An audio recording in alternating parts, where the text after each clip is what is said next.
Let spirits rise in the West. Eskimo ancestors of greatness, Warren Moon, number 12, Tom Wilkinson.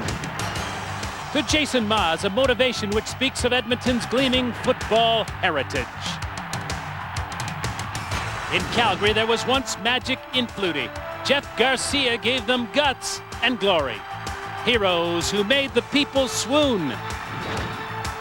History is not lost on Marcus Crandall, who believes he too can trigger a stampede on the road to the Grey Cup.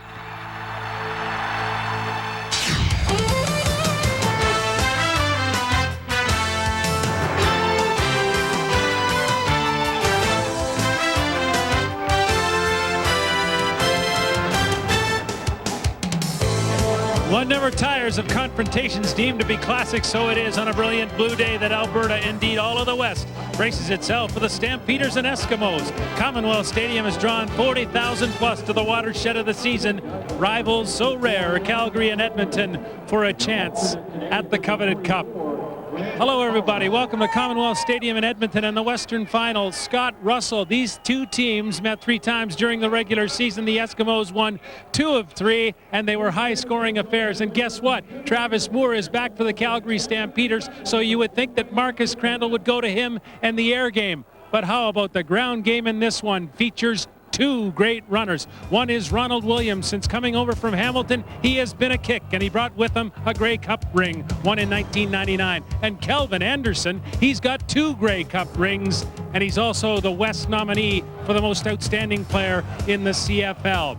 In the Western Final, the Calgary Stampeders and the Edmonton Eskimos have met a total of 9 times. The Eskimos hold the edge 5-4, but this is too close to call. Ready to go to work, Mark Lee and Glenn Suter. Thanks a lot, Scott. 2 young quarterbacks making their first starts in a Western Final today. Jason Maas of Edmonton and Marcus Crandall of Calgary. Maas is a sophomore. He's a live wire. Likes to live dangerously, Glenn, and he wears number 12. That's legend Tom Wilkinson's old number, and he says he's well aware of the tradition and mystique with which he'll play today. It's been fun watching the evolution of Jason Maas throughout the season. A lot of highs and lows for him, a lot against the Calgary Stampeders. An all-time high with his confidence on Labor Day, only 5 days later to throw an interception to cost his team the game. He has learned from all of the highs and lows, and that's why he's prepared for this game. Marcus Crandall got his playoff start initiation off to a good start last week. Well, he finally has had a team to lead. He has the highest completion percentage of any quarterback in the Canadian Football League during the regular season, and this is personal for him. Remember, he was not the Western All-Star. Jason Maas was. And great news for him. Wide receiver Travis Moore is back after missing 6 weeks with a dislocated toe, but what kind of shape is he in today? Well, it's a small toe on his left foot. The first day of practice during the week, he didn't look very good. He was limping on it, but in the last 2 days of practice, he really recovered and was running as well as he could considering the circumstances. The question is, what about his conditioning? And his old teammate Jackie Kellogg has been great since being cut by Calgary. Hey, I talked to Jack Kellogg about 30 minutes ago. He had his game face on. He's had it on for 2 days. The challenge for Kellogg will be to control his emotions. He's walking about a foot off the ground right now. This is a fierce rivalry, the Battle of Alberta. How about your game notes, Glenn? Well, for the Calgary Stampeders, they have to have balance in their offense, and that means Kelvin Anderson. About 70% of his yardage has come in the first half. They need to give it to him all game long. The Edmonton Eskimos have Ed Hervey, and that is their deep threat. If they can take them out of that deep threat, they have a chance. And if they do that, that means that Jason Maas will have to be patient. He can't force the ball deep if it's not there. And defensively, if they take Travis Moore out of this game, they will strike a psychological blow against the Calgary Stampeders. Here we go again, Edmonton and Calgary for the 7th time in the West Final in the last 10 years, Scott. Weather is made for a football game today, boys. 3 degrees Celsius. That'll drop with the sun. The wind is negligible. Won't be a factor in this one. Halftime, we'll have highlights from Winnipeg. The Blue Bombers are going to the Cup. Don Whitman, CFL scrapbook, and Brian Williams brings in Danny Barrett. Michael Clemens for analysis. We're ready to go in the West. Mark and Glenn. Right you are, Scott. And a huge crowd estimated at more than 40,000 here today at Commonwealth Stadium. The veteran Wally Buono tremendous career in playoff action, although coming into this game for the first time with a losing record, saying this team had learned to scrap. And for the first time, the rookie in the playoffs in the head coaching position, Tom Higgins. And what an improbable first place finish for his team after the coaching change, losing Don Matthews, the quarterback change, and a rash of injuries. The Eskimos are here in the Western Final. Sean Fleming, who tore his knee apart 2 weeks to go in the regular season, is wearing a brace and will kick today for the Eskimos, and we're underway in the Western Final. Antonio Warren has it for the Stampeders at his 20. Hit hard immediately for a short gain. Terry Ray limits the return to 7 yards as Marcus Crandall, wearing number 1, comes out for his first Western Final start, and he is motivated after not getting a chance in 3 seasons here in Edmonton. Calvin Anderson, the Western nominee for Outstanding Player in the Canadian Football League, will run the ball from the backfield. We mentioned Travis Moore is back in the receiving corps, and that is your offensive line. Childress and Rayam on the tackles. First down, Stampeders. Just across the 27. Shotgun formation. In the air they go. And it's Travis Moore in the first pass of the day. And he's wrestled out of bounds. Just shy of the first down. Defensively, the front 7 is led by the linebacking core. Up front, it's Doug Peterson. He's the heart and soul of that defensive line, and it's the linebacking core in the front 7 that gets it done, led by Terry Ray in the middle and Singor Mobley, the weak side linebacker. And that secondary with Quincy Coleman, 25, replacing Shannon Garrett. He's never played a down in the CFL. Will there be a target on this young man today? Well, it's going to be interesting to watch the secondaries from both teams, because at the safety position is the only place that either team have any playoff experience. Jack Kellogg has 8 games. On the other side, Greg Freres has 12 games. And after that, there is 0 playoff experience in either secondary here this afternoon. That will be something that we'll have to watch for. So can Jackie Kellogg hold together this young secondary, ranked second last in the CFL this season in passing yardage per game? Kellogg, of course, 5 interceptions, 2 for touchdowns since joining this Edmonton team in early September. It is 2nd and 8. The big team is in for the Stampeders. 2nd and 2, rather. The gain was 8 on first down. Handoff up the gut. And it's tough going.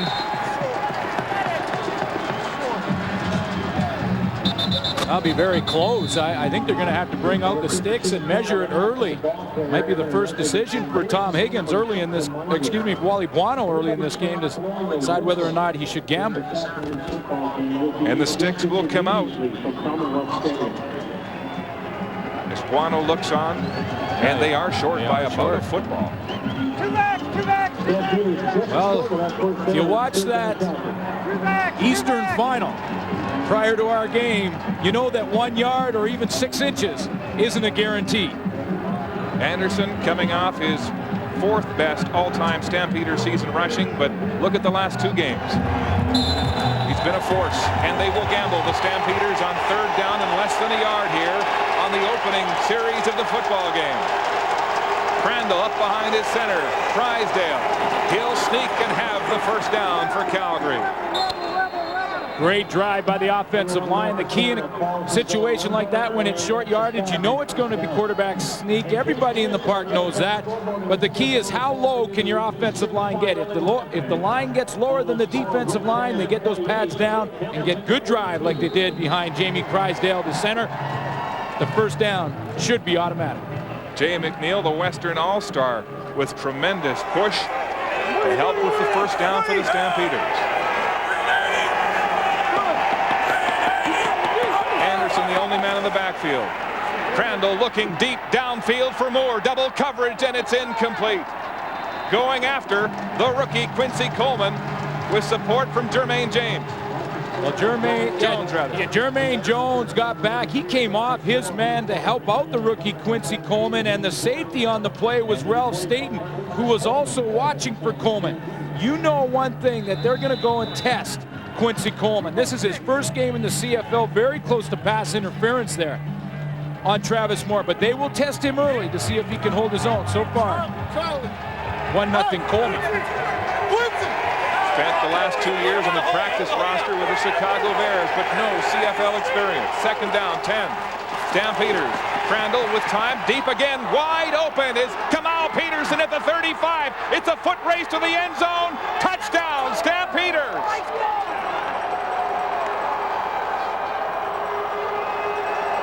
"72 yards. Crandall. Jermaine Jones slipped on the play.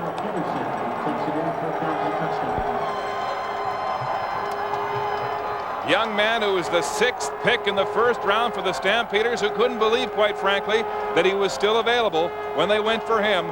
And he strikes a big touchdown early for Calgary. Well, it starts out for Marcus Crandall because he has time. He can wait. Jermaine Jones slips. Ralph Staten is locked in from the middle of the field at the safety position. He can't get over to stop Peterson.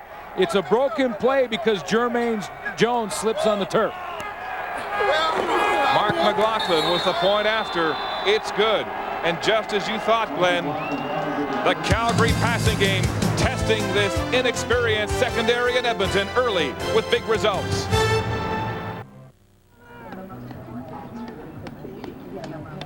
Kamal Peterson with a 72-yard touchdown pass and run from Marcus Crandall. And the CFL's top scoring offense lights it up early on the opening drive. Yeah, I talked to Mark Boerichter before the game. He said they're going to test this young secondary. They get the first down gamble. That was a gamble from Wally Buono on third down, and then on first down, it's Kamal Peterson taking advantage of Jermaine Jones, who had slipped on the play. He was on the turf. Peterson was wide open. It's Winston October dropping this kickoff from McLaughlin. Picks it up, crosses the 30, gets a seam, still on his feet. Finally, a shoestring tackle from behind. Stops an ominous-looking return from Winston October. 31 yards. Kelly Lockbaum got him from behind. Well, when you throw the big play to Kamal Peterson, you don't need a whole lot of plays in your drive to have success for the Calgary Stampeders.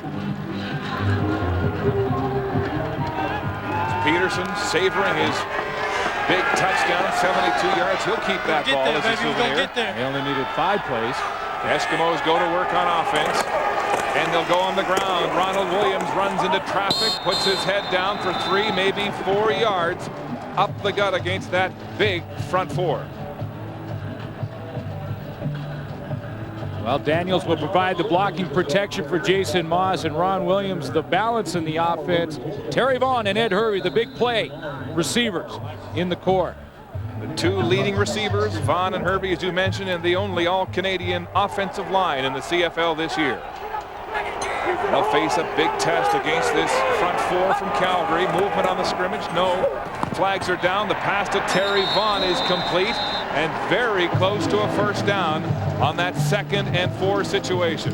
Talking to the Edmonton Eskimos, they will pay special attention to Joe Fleming on the defensive line. In fact, Ron Williams will stay in to help protect and double team Fleming.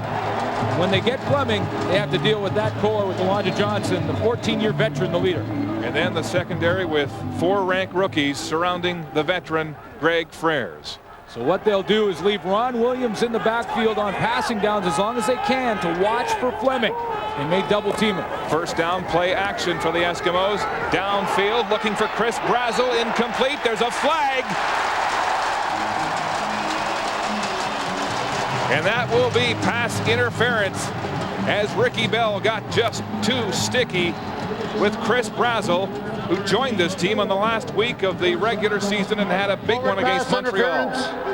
Mention the inexperience in the Edmonton secondary. Well, Calgary Stampeders are facing the same situation. Ricky Bell gets the penalty playing in his first playoff game in Canadian football and is basically just screening. He did not look back when the ball was in the air, and he gets the screening call. Also, inexperienced secondary. After Greg Frères, no one has played a playoff game. On the ground, Ronald Williams running hard over the left tackle, then Collard in the backfield. The ball's down, but they've blown the play down. And then to make matters worse in that secondary for Calgary, they've had to move Joe Barnes out to the corner because Anthony Pryor is out. So when you look at it, Greg Frères had 12 playoff games under his belt. After that, in that secondary, 0. playoff games of experience. And you know Jason Maas knows that as well as I do. Ronald Williams coming to this team August 27th after being cut by Hamilton Tiger Cats Ron Lancaster. There you go. That tells the story right there. His 12 games, all from Greg Frères. 2nd and 6 from the 19. Maas with time to look over the defense. It's complete to Ed Hervey. Here comes Joe Barnes. He won't catch him. Touchdown, Edmonton Eskimos. Ed Hervey on a 19-yard pass and run. And both high-powered offenses answer with touchdowns on their opening drives. The play is called an over and under. Ed Hervey was the under, and he just used great speed to go right across the field and outrun the coverage of Joe Barnes that had to run 65 yards to try and stay with the speedster. Hervey, the #2 receiver in the CFL this year. That was his 13th touchdown of the season. As Maas holds, the point after from Fleming is good. And the aerial attack we expected is unfolding in the Western Final. It's 7-7 early in Edmonton. That Jason Maas has to be patient, and he was on that last one. Well, he had to be because Ed Hervey had lined up to the wide side. Ed Hervey is outside here. He's going to come all the way across the field. Hold it right there. There's Hervey in a chase position. Right there is Joe Barnes. He cannot make up that much distance when he has to cover 65 yards of football field. Hervey outruns it and is in the end zone. Antonio Warren has the short kickoff. The CFL's all-purpose yards leader is finally hog-tied as he reaches the 45-yard line. A 50-yard kick from Fleming and a 19-yard return from Warren. Interesting that both teams offensively are attacking the secondaries, trying to go with the big play. Calgary to Kamal Peterson, and then on a shorter pattern than just allowing Ed Hervey to use his speed, Jason Maas answers, and this could be a shootout. I'm looking forward to this one. Both drives 5 plays. This one for Edmonton covering 63 yards in just over 3 minutes. And the big touchdown catch by Hervey. Here comes Calgary. Play action. Here's pressure. It's delivered and complete to Travis Moore at center field. Now this is where you start to wonder about Travis Moore. He's going to take a few hits, something he hasn't done for 6 straight weeks. He's going to be out there for every offensive play. How is his conditioning after missing 6 weeks? Glenn, he was admitting that he doesn't have the pop right now in his takeoff. How do you think he'll, go through the whole game? Well, that's what he's going to have to really suck it up. I mean, it's on his toe. It's still bothering him. He told me don't say anything until the broadcast starts, but it's about 70%. The gain is 11 yards on the catch by Moore. A first down for the Stampeders. Here's Crandall in the air again. In traffic, it's complete in front of Singor Mobley. And it looks like it's Moore again. And he may have been eye gouged on that one, Glenn. Yeah, I think Singor Mobley, I don't think he meant to, but as he went to tackle Travis Moore, Moore was going down. Mobley with his left hand tried to wrap him up, and as he did, he got his finger in the face mask of Travis Moore because Moore went right for his eye. Oh, he's got his contact lens. We've got to straighten out the contact lens. You don't want your receivers without the contacts in. You don't want them cross-eyed out there looking for a ball in traffic, and Moore will come to the sidelines to get an adjustment. And with that catch just shy of the first down, Mobley, of course, leading the Eskimos in tackles this season with 87. And there's Moore on the bench trying to get the contact lens back in. Here's how it happened. Well, Moore had just run a little curl pattern. He was stepping up, but he kind of lowered his shoulder when Mobley came across to tackle him. I don't think Mobley did it on purpose. He had that right hand in there, and of course, Mobley, when he saw Moore go for the eye, he went right down to assist him. And you can see Travis Moore trying to get that contact lens straightened out. 2nd and less than a yard, Stampeders. And they'll sneak. Crandall will for the first down as they move deep inside Edmonton territory. Crandall, of course, looking so motivated, Glenn, coming into this game. We talked earlier in the day how he'd been overlooked here in Edmonton, even when they told him it was his job in 1999. And then Neilon Green was brought in by Don Matthews and given the job before training camp. In the semifinal, completed 65% of his passes versus the BC Lions. 3 touchdowns, 0 interceptions. And he lit it up in week 3 against the Eskimos. Back to pass. It's Crandall deep downfield again. Danielson has it for the Stampeders. And another huge first down at the Edmonton 20. Vince Danielson, sure-handed first down type receiver. He'll get you those clutch catches. And once again, they go after Coleman. Yeah, Calgary Stampeders trying to layer their receivers. They send Mark Boerichter deep to influence the safety and then get the one-on-one with Quincy Coleman, this time on Vince Danielson. So all the patterns for the Calgary receivers so far early in this game are down the field. They're trying to stretch that young secondary. First down, Stampeders. As they approach the red zone, on the ground, it's Kelvin Anderson, hit right at the line of scrimmage by Robert Brown, limiting the gain to 1, maybe 2. Even though it's just 1 or 2, it's still important to involve the run game. You have to keep Kelvin Anderson involved, even if he's just getting 1 or 2 yards. If Robert Brown, Doug Peterson, Albert Reese, and Steve Anderson know that you've eliminated Kelvin Anderson from your thought process, they will go after Marcus Crandall. Crandall 5 of 6 so far in this game for 121 yards. It's just the second offensive series for Calgary. Here's the blitz. It's in the air. Touchdown. Calgary Stampeders as Vince Danielson hits the end zone. Jack Kellogg is upset, and I think he's upset with his teammates. There was confusion in the Edmonton secondary. 2 straight drives, 2 touchdown passes for Marcus Crandall. Occasionally you will blow a coverage, even if it's a playoff game and you've played all season long. The question is, will Marcus Crandall, the quarterback, recognize the mistake and find the open receiver, Vince Danielson? Crandall got it done. The point after my McLaughlin is good. You say open receiver. Wide open receivers for Calgary as they go up 14-7 on the touchdown by Danielson. Vince Danielson overcoming a hamstring injury at midseason. He's been a clutch down the stretch here for Calgary. This is Mark Boerichter. He's going to go deep. This is Vince Danielson going right down the middle. Watch Jack Kellogg get isolated on Boerichter. He gets no help from the backside from Jermaine Jones. That opens up Danielson, and that's why Jack Kellogg was so upset with Jermaine Jones after the play. He needs help from the backside. Here's Winston October, and he goes nowhere. Good cover from Roger Reinson, the #1 special teams tackler. When you're playing zone defense, Mark, you got it. And Jack Kellogg is the deep defender in that situation. You all have to be together. There's 3 deep defenders. Jermaine Jones was one of them. Jack Kellogg was the other.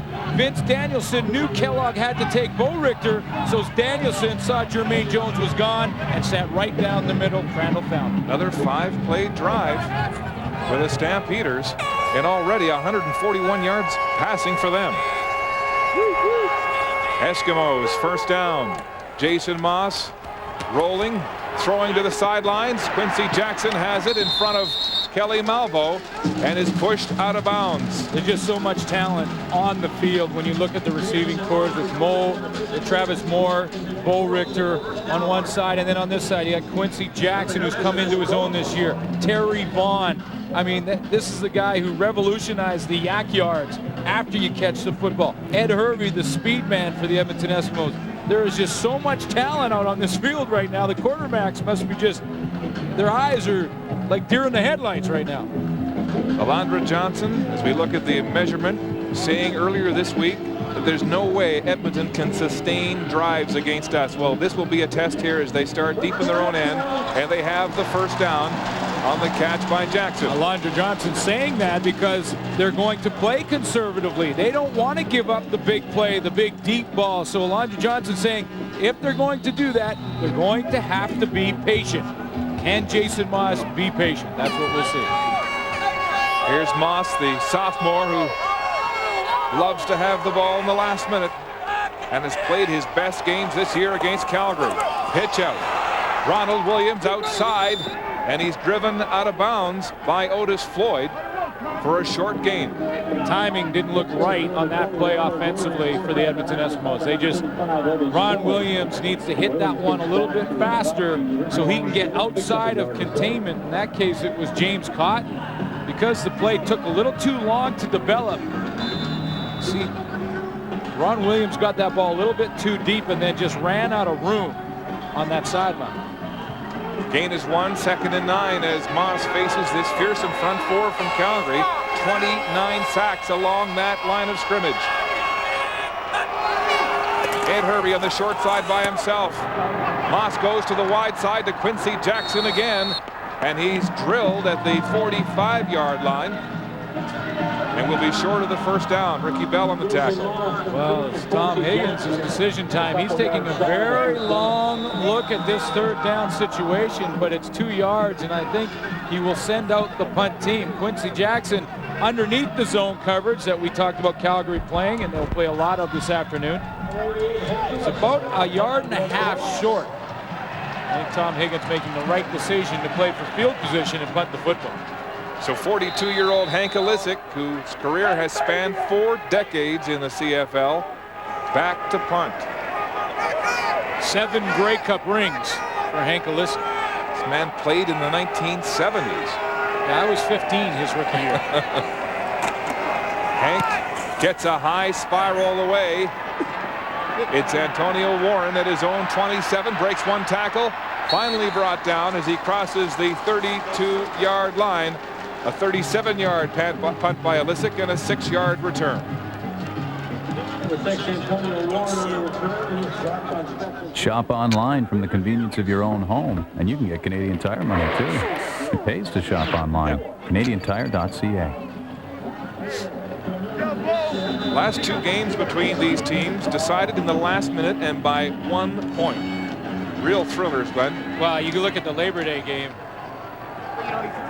That's the game that Jason Moss, with less than a minute to go, drove Edmonton down the field for the winning field goal. Play action, naked bootleg by Crandall. Here's pursued from Coleman. Crandall gets it away. It's intercepted. It looked like it bounced off the Calgary receiver, but it's ruled incomplete. Scott Regenball went down, and I think that ball did bounce off the turf. The officials waved it off immediately. Regenball grabbed his knee. Pressure up the middle from Doug Peterson, and then on the blitz from Quincy Coleman. He forces a quick throw, and there's Peterson knocking the ball down and hit the turf and bounced up to Kellogg. What's the defensive tackle doing in coverage there? Just sliding to the rollout is what he did. He saw the play action happen and just slid across to try and get in front of the throwing lane. Regenbald, the sophomore out of Houston, still down as Peterson paces the line of scrimmage. He has had another tremendous season. Western patrolling All-Star. the line of scrimmage. Western All-Star, 5 sacks, 56 tackles, number 3 on the team this year. And he is known to raise his game at playoff time. Yeah, and he's led the team in fumble recoveries with 3 on the season, and that means he's around the football. I mean, whether he's sacking quarterbacks or, like you see, knocking the ball down in a pass, he's around the football.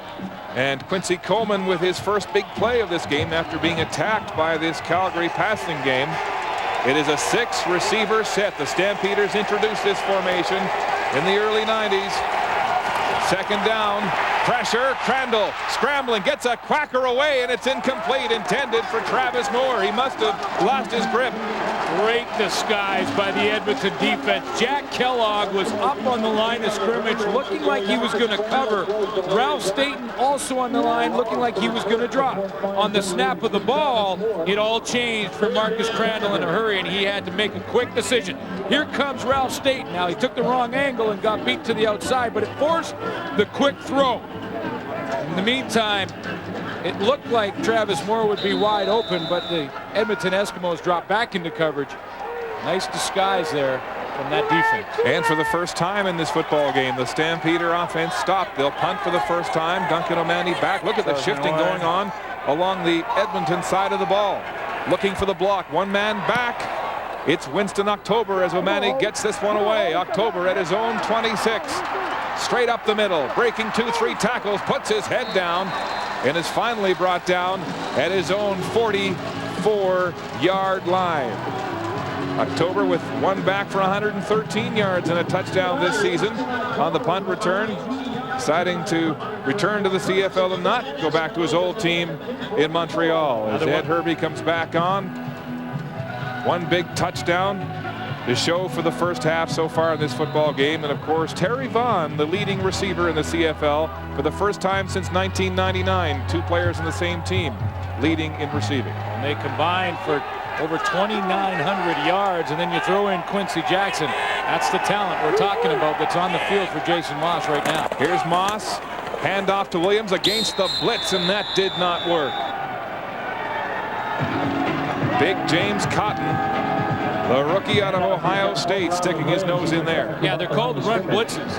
And what you try and do from a defensive perspective is fill all the gaps. The gaps are between the linemen. It's just the natural gaps from where they line up. And if a defender is in every one of those gaps, there's no place for Ron Williams to run the football. And James Cotton was in the right gap.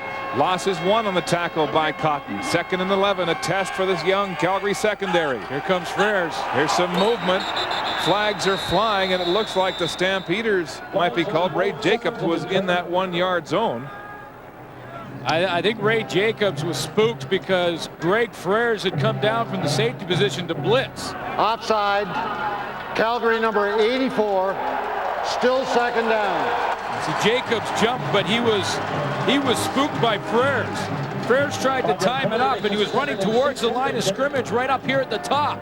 So he ran towards the line. He got right up in there beside Ray Jacobs. That spooked him, and he jumped offside. 5-yard penalty. Still 2nd down. About 6 to go for the Eskimos. Maas in the shotgun in a 5-receiver set. Pocket closes on him. He'll run for his life. Drops the ball. It's loose. Stampeders have it. It's James Cotton recovering for Calgary as the quarterback put it down. You have to applaud Jason Maas' courage to run up in there and not try and slide, but he's got to protect the football.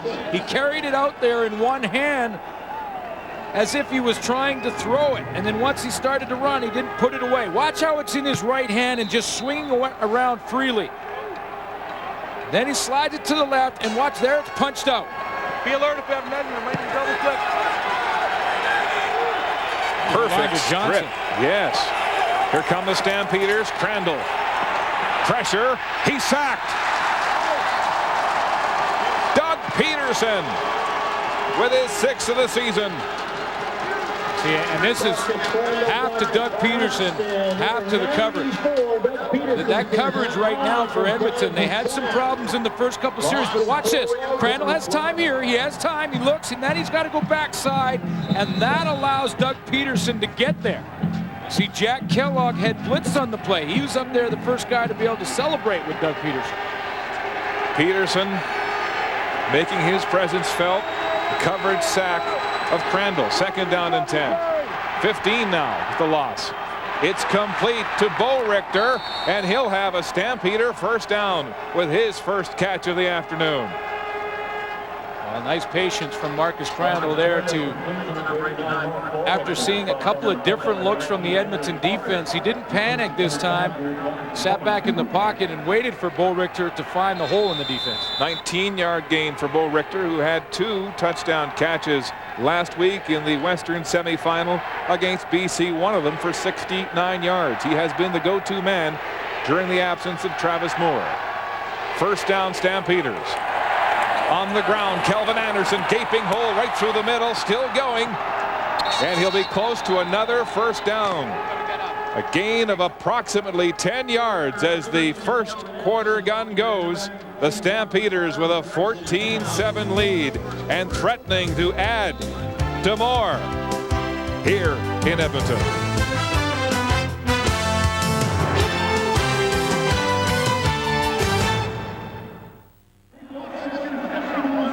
Edmonton head coach Tom Higgins spent 9 years in Calgary as an assistant coach with Wally Buono.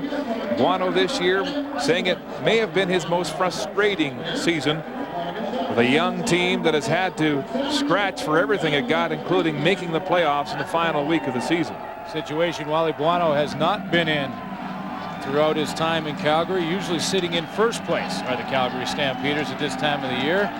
Well, after one quarter of play, you can see by the passing yardage for Calgary that it's the Edmonton secondary that's reeling a little bit early in this game.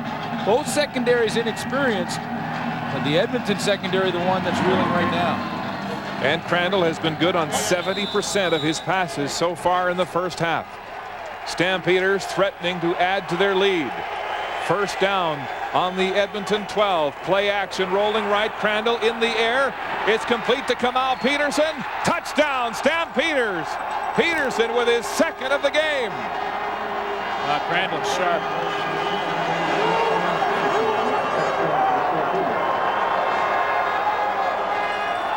Calgary Stampeders go with the formation they call the bunch formation, and they 90% of the time run from it.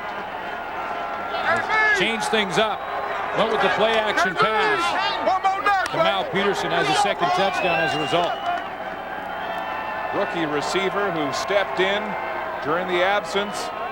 Travis Moore became one of Crandall's favorite targets, and that chemistry continues here this afternoon in the Western Final as Mark McLaughlin puts the point after through, and it's a 21-7 Stampeder lead early in the second quarter. Well, this is from the bunch formation, and Edmonton, thinking run, are caught up in the line of scrimmage. That's why Kamal Peterson is so wide open on the play. Jack Kellogg scrambling to try and help out. Kellogg is right here. He had to cover a long distance and got caught in the mix. Trying to get out there to cover Kamal Peterson, can't get there in time. Wally Buono says Peterson will be something special in this league in the years to come. And the Stampeders are disproving a statement made by one of their former teammates earlier this week when Terry Vaughn said the Calgary coaching staff gets uptight at playoff time and the staff makes the players uptight. Stampeders to a man yesterday protesting that, and they're delivering here today. Yeah, I talked to them, a lot of them before the game, and they said, I don't understand why. We really have nothing to lose here. Edmonton thinks they're the favorites. Everyone's saying Edmonton is the favorites. We're just coming in here and as the underdog to see, we're relaxed, see what happens. They look relaxed right now, top of their game. Kamal Peterson with 2 touchdown catches, and the Stampeders are on the rampage. Winston October fielding this kickoff at his own 20, gets a seam, now a full head of steam. Here goes October putting his head down at center field.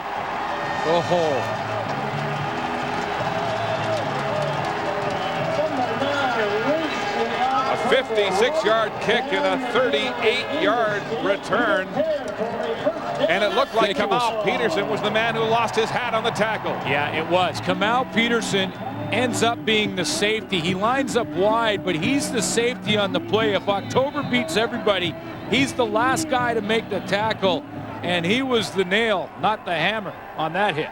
Winston October trying to fill the shoes of the gizmo in the kick return department as Peterson checks with medical staff. Here's Jason Moss throwing deep to Quincy Jackson. There's some bumping. It's incomplete as Kelly Malvo goes one-on-one with Jackson. Well, Kelly Malvo was a favorite target for the BC Lions. They went after Kelly Malvo, and he responded.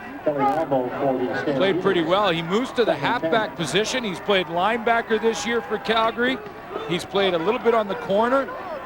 And again, no playoff experience for Kelly Malvo, so pretty good position for him there. Quincy Jackson was here one day at training camp, was sent home with a bad wrist, and 9 weeks later they called him back when Tez McCorvey blew out his knee.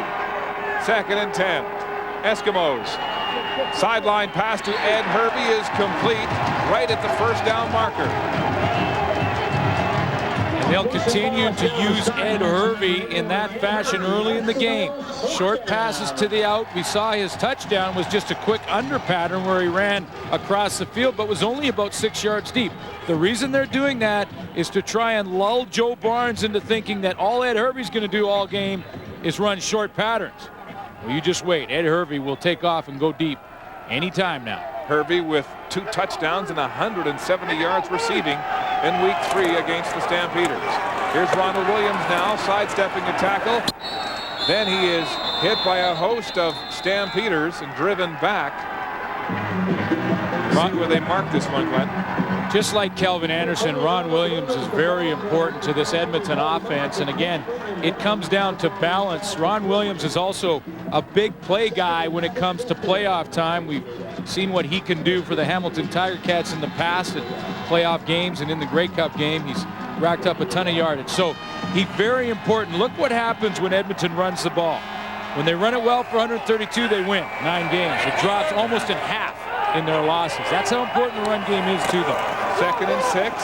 Hand off to Williams. He'll have the first down on that draw play up the gut.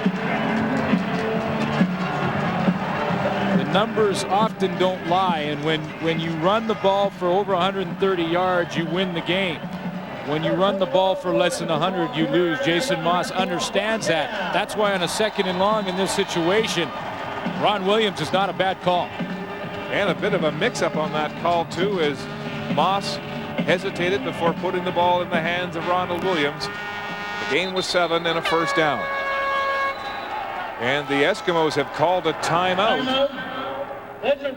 Well, Maas took one look at the Calgary defense, turned around and looked at his personnel, and I believe he just decided we don't have the right personnel and the right play called for the defense I'm looking at. Well, is that a smart move for a young quarterback when he is confused? Absolutely. You're down 21-7. You have the ball in scoring range right now. Don't make a mistake at this point that could cause a turnover. You get 1 timeout per half. They're precious, no question. But I think if there's any confusion at all, you call the timeout. That's exactly what Jason Maas does. And on the sidelines, there's Jackie Kellogg up to the defensive spotters as this secondary tries to come to grips with a prolific Calgary passing attack.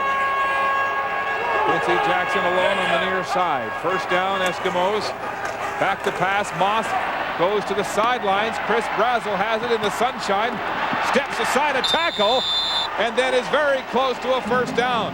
I asked some of the players about Chris Brazel. A couple of years in Dallas, and they say he is the real deal. We talked about Joe Fleming and his influence. Here's what Edmonton has had to try and do to control Joe Fleming. You see how they've got Chris Morris there working with Tim Baker to try and help out on Joe Fleming. Make sure they get 2 big bodies on Fleming and keep him out of that backfield. Fleming, number 4 in sacks this year in the CFL, but Brazel has limped to the Edmonton bench, and young Scott Robinson, the rookie out of Simon Fraser, is in. 2nd and less than a yard. Extra lineman in for the Eskimos.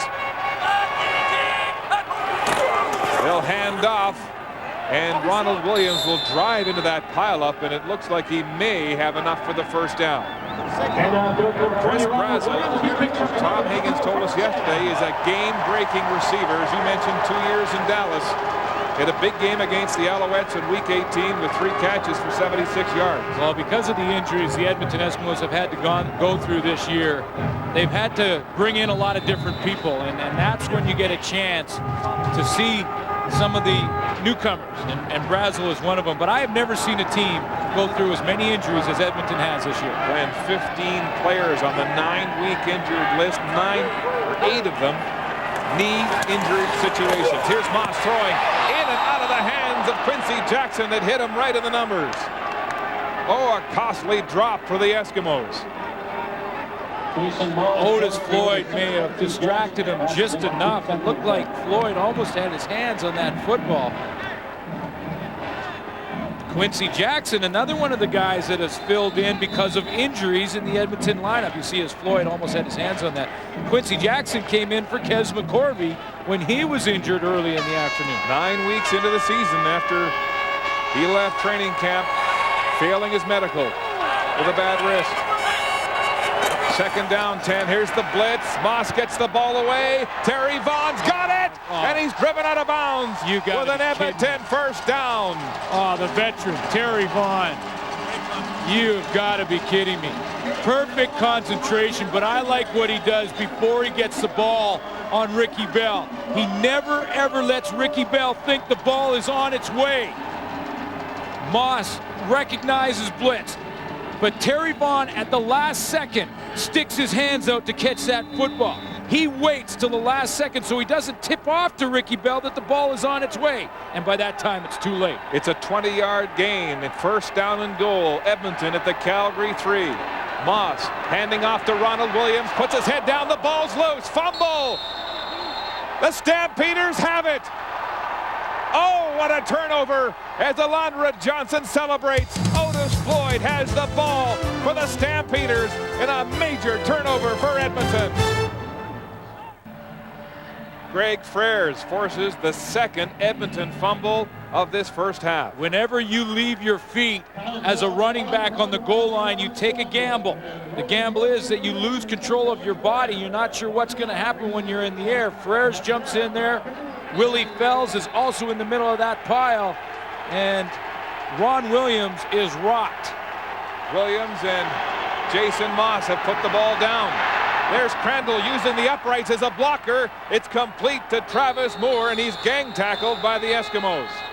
Marcus Crandall had to throw the old wraparound there to get that one around the goalpost. That's the name of the game, huh? Bounce back. All right, Ronald Williams not rattled by the fumble. Ron Williams has been in a few playoff games. He's not worried about that. And watch how he had to, Marcus Crandall there deep in the end zone, had to kind of throw that one around the goalpost. The 13th man out there. First down on the connection to Moore.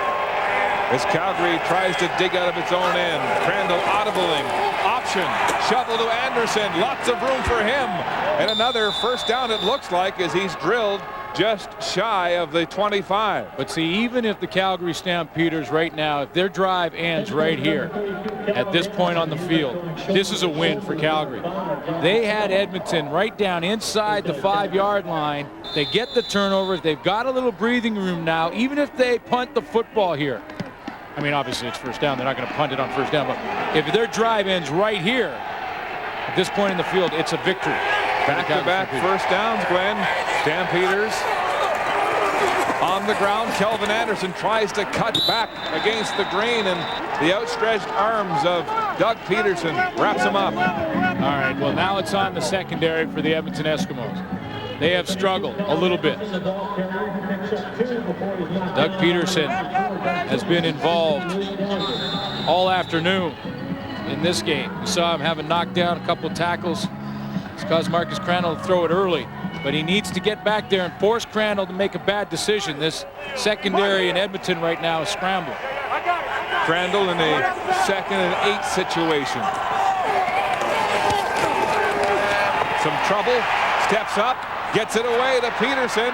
First down and more for the Stampeders as Marcus Crandall continues to show his veteran poise here at quarterback. Yeah, and that's a good word for it, poise. I don't think I've seen all year Marcus Crandall play with as much poise as he's playing right now in a game that means so much. You see how Steve Anderson had a chance and he's not rattled by it. He sidearms that out to Kamal Peterson. Finally opened up and was really the only Calgary receiver that was open. Peterson continuing to be the go-to receiver for Marcus Crandall. Third first down of this drive. Play action as Crandall drops deep and throws deep downfield for Bo Richter. There's Jackie Kellogg. Bo Richter shoved him from behind. There's no flag, although the official has put his hat down to mark the play at the 20. I think he had already thrown his flag. So this is the second flag for the official. They're running out of clothes. There's going to be shirts all the ground, and, well, we won't go there. There's hankies everywhere. But, yeah, he threw his flag right around the line of scrimmage, then followed the play and threw his hat where the ball ended up. Well, it was clear that Bo Richter jumped Kellogg. Here's Jake Ireland with the call. Illegal contact on an eligible receiver. Edmonton number 25. That's the first penalty. Forward pass interference. Calgary number 89. Repeat first down. That was the second penalty. So the penalties cancel themselves out as Big Bo throws his weight around deep downfield. Well, again, they were trying to layer those receivers. Here's a look at the second penalty. There's the right hand on the back of Jack Kellogg. He had the best position at that football. Bulletin may have saved an interception there. First down repeated. 10 to go. Stampeders. Hitch pass to Travis Moore. Jermaine Jones ties him up for a short gain. Second down. Jones, perhaps the fastest man on this Edmonton defense with 4.38 speed over the 40. Yeah, I was going to say, when you said Edmonton, I thought when you were going to say Edmonton roster, because Ed Hervey may have an argument there. He can get down the field. But yeah, Jermaine Jones can run, no question. Gain is 2. 2nd and 8. Shotgun formation. Crandall with time gets it away. It's complete to Peterson again. He spins across the first down marker and is dropped at about the 53-yard line. Be right at that first down marker. Peterson having a career game here in the first half. 2 touchdown catches already. Well, you're going to play a lot of man-to-man. Peterson already over 108 yards. These crossing routes can be awfully tough to cover because you're running all the way across the field. And we saw Ed Hervey with his touchdown on a very similar pattern.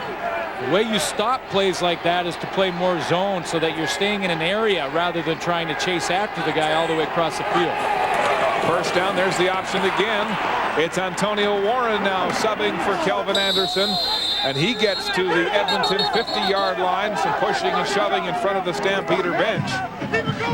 This rivalry heats up, although it's been a dignified rivalry over the years. That's an unbelievable drive for the Calgary Stampeders when you consider where it started. The turnover, Greg Frers and Willie Fells with a big hit on Ron Williams. He turns the ball over on the doorstep, and now Calgary is marching a first down away from field goal range. Eskimos had it 1st and goal on the Calgary 3. And that is demoralizing for a defense. 2nd and 2 on this drive for Crandall and the Stampeders. He'll pass. There's the blitz. Gets the ball away to Peterson. Or rather, Danielson with the catch, and flags fly in the secondary. Well, that pocket collapsed in a hurry. And it collapsed right on the lap of Marcus Crandall.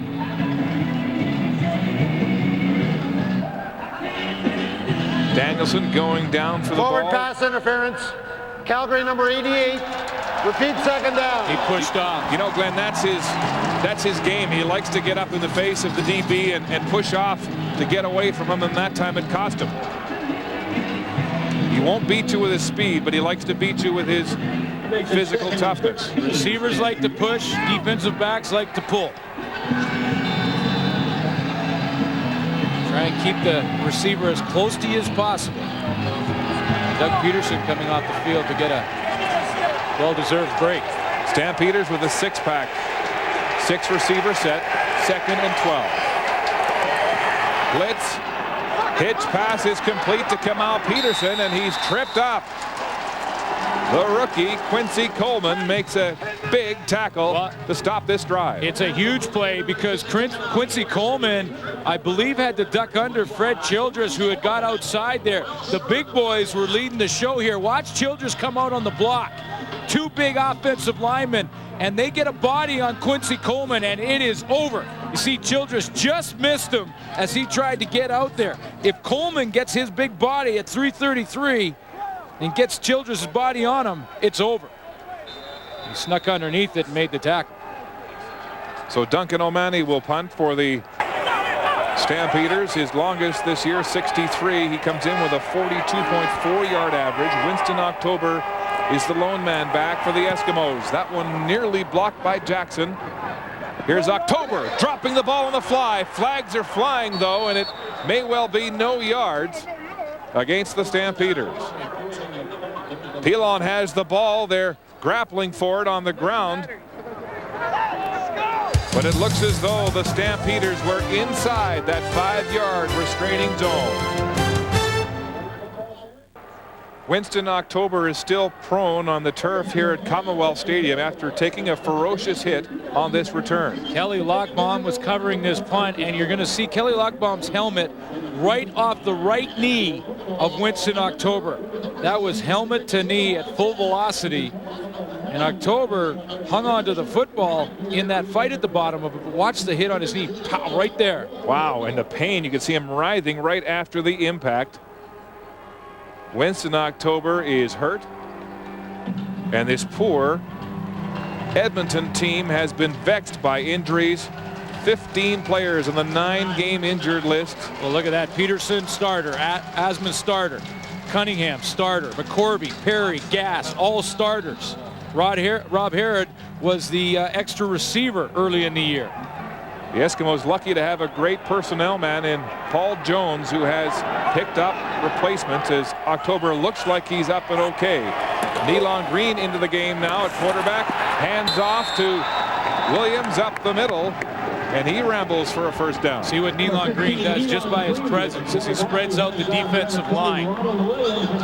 Because Ron Williams had room to run up there because the defensive line is worried about Nealon Green running to the outside. So they have to spread out a little bit. That'll open up the inside of the running lanes for Ron Williams. Eskimos like to do this in the second quarter, bring in Green because of his running ability to change up the look of the offense. Chris Krasel back in the game. It's a quarterback draw for Green. And he's tackled shy of the 35-yard line for a short gain. It'll be second and long. Let's go to the sidelines, and here's Scott. Right, guys, just talked to Dr. David Reed and Dr. Boris Boyko of the Edmonton Eskimos, and they tell me that Winston October got a good bang, but he's fine and he'll go back into the football game. No problems at all, no concussion, nothing like that. That's from the Edmonton Eskimos doctors. Good news for Edmonton and their fans. Winston October joined this team week 12. He's not seen the Calgary Stampeders as an Edmonton Eskimo. Second and 8. Green with time, pumps once, lots of time. Downfield, Ed Hervey wide open. He had to stop though. There's Joe Barnes on the tackle with some help from Greg Frères, but Hervey was wide open. The crowd of more than 40,000 at Commonwealth has new life in Edmonton.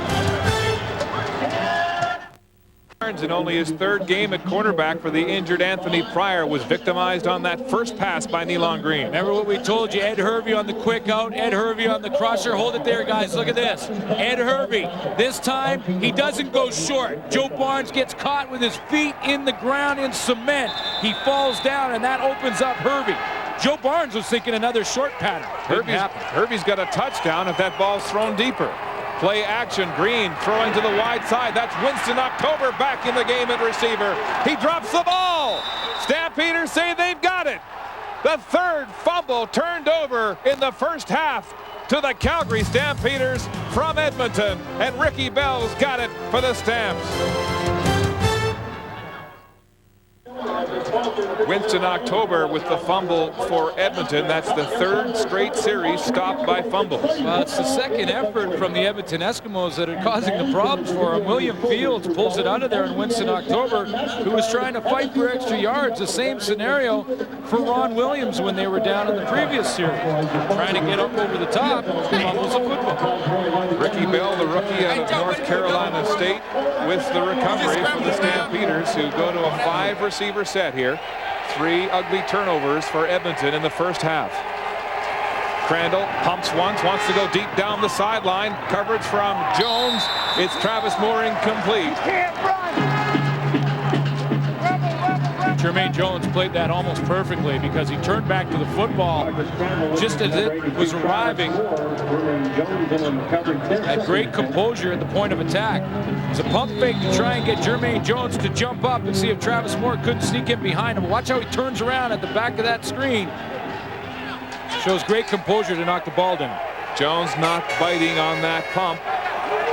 Look at the second down averages for the Stampeders. Here they go again. Downfield. field, deep for Bo Richter. He's got it at the 50 on close coverage. Perry Carter was right there, step for step, but the big man used his back to shield the ball. Mark Bo Richter told me to watch for this play prior to the game. The reason being is that Ralph Staten, the safety, has a tendency to hug the hash here on this side of the field. When he does that, it's too far to him to go all the way across to the opposite side hash mark to try and stop that seam pattern. He said watch for it. There it is. 35-yard gain by Bo Richter. And a Calgary first down as they move across center field into Edmonton territory.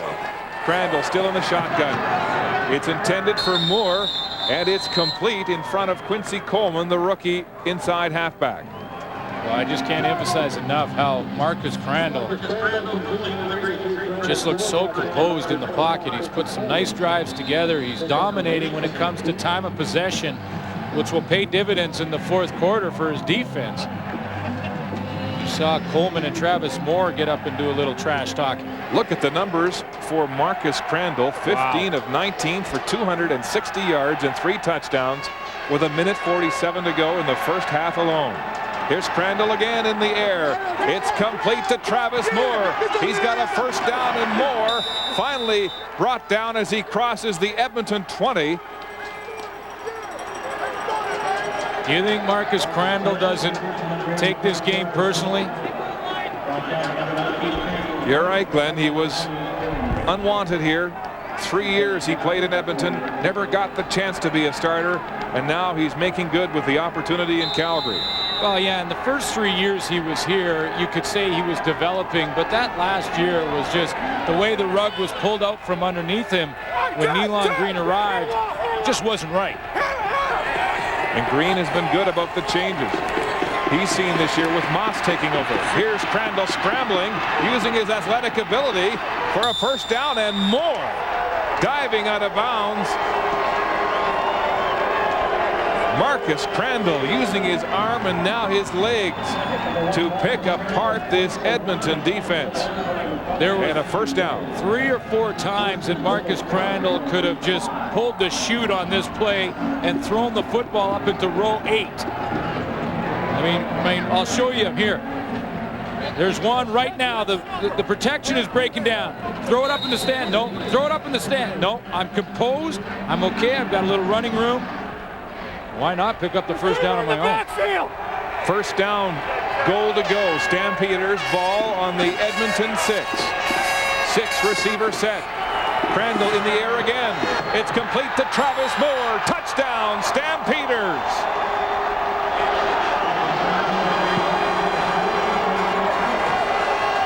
The veteran back. Oh, baby. And with a big touchdown.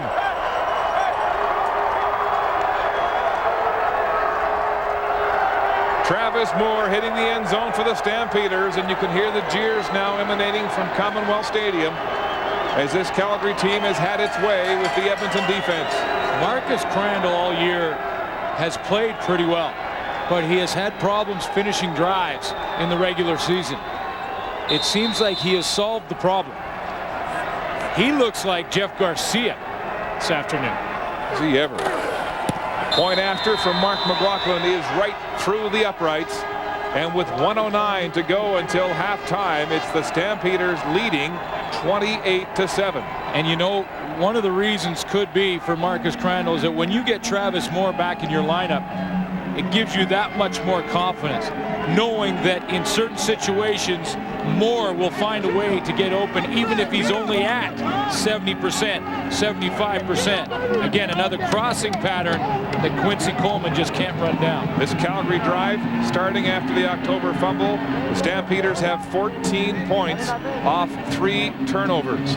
And it was Tom Higgins who used the, there's Jackie Kellogg heading for the sick bay and the locker room here in Edmonton. That's a bad sign for this young secondary.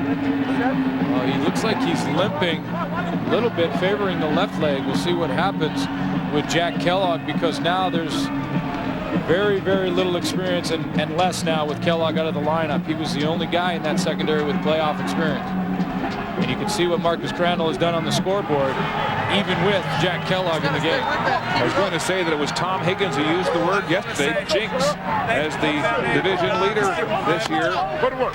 11 times in 14 years, the first place team has not won the Western Final. Here's Quincy Jackson for the Eskimos, who find themselves in a hole, trailing by 3 converted touchdowns here in the first half. Here's Scott on the sidelines.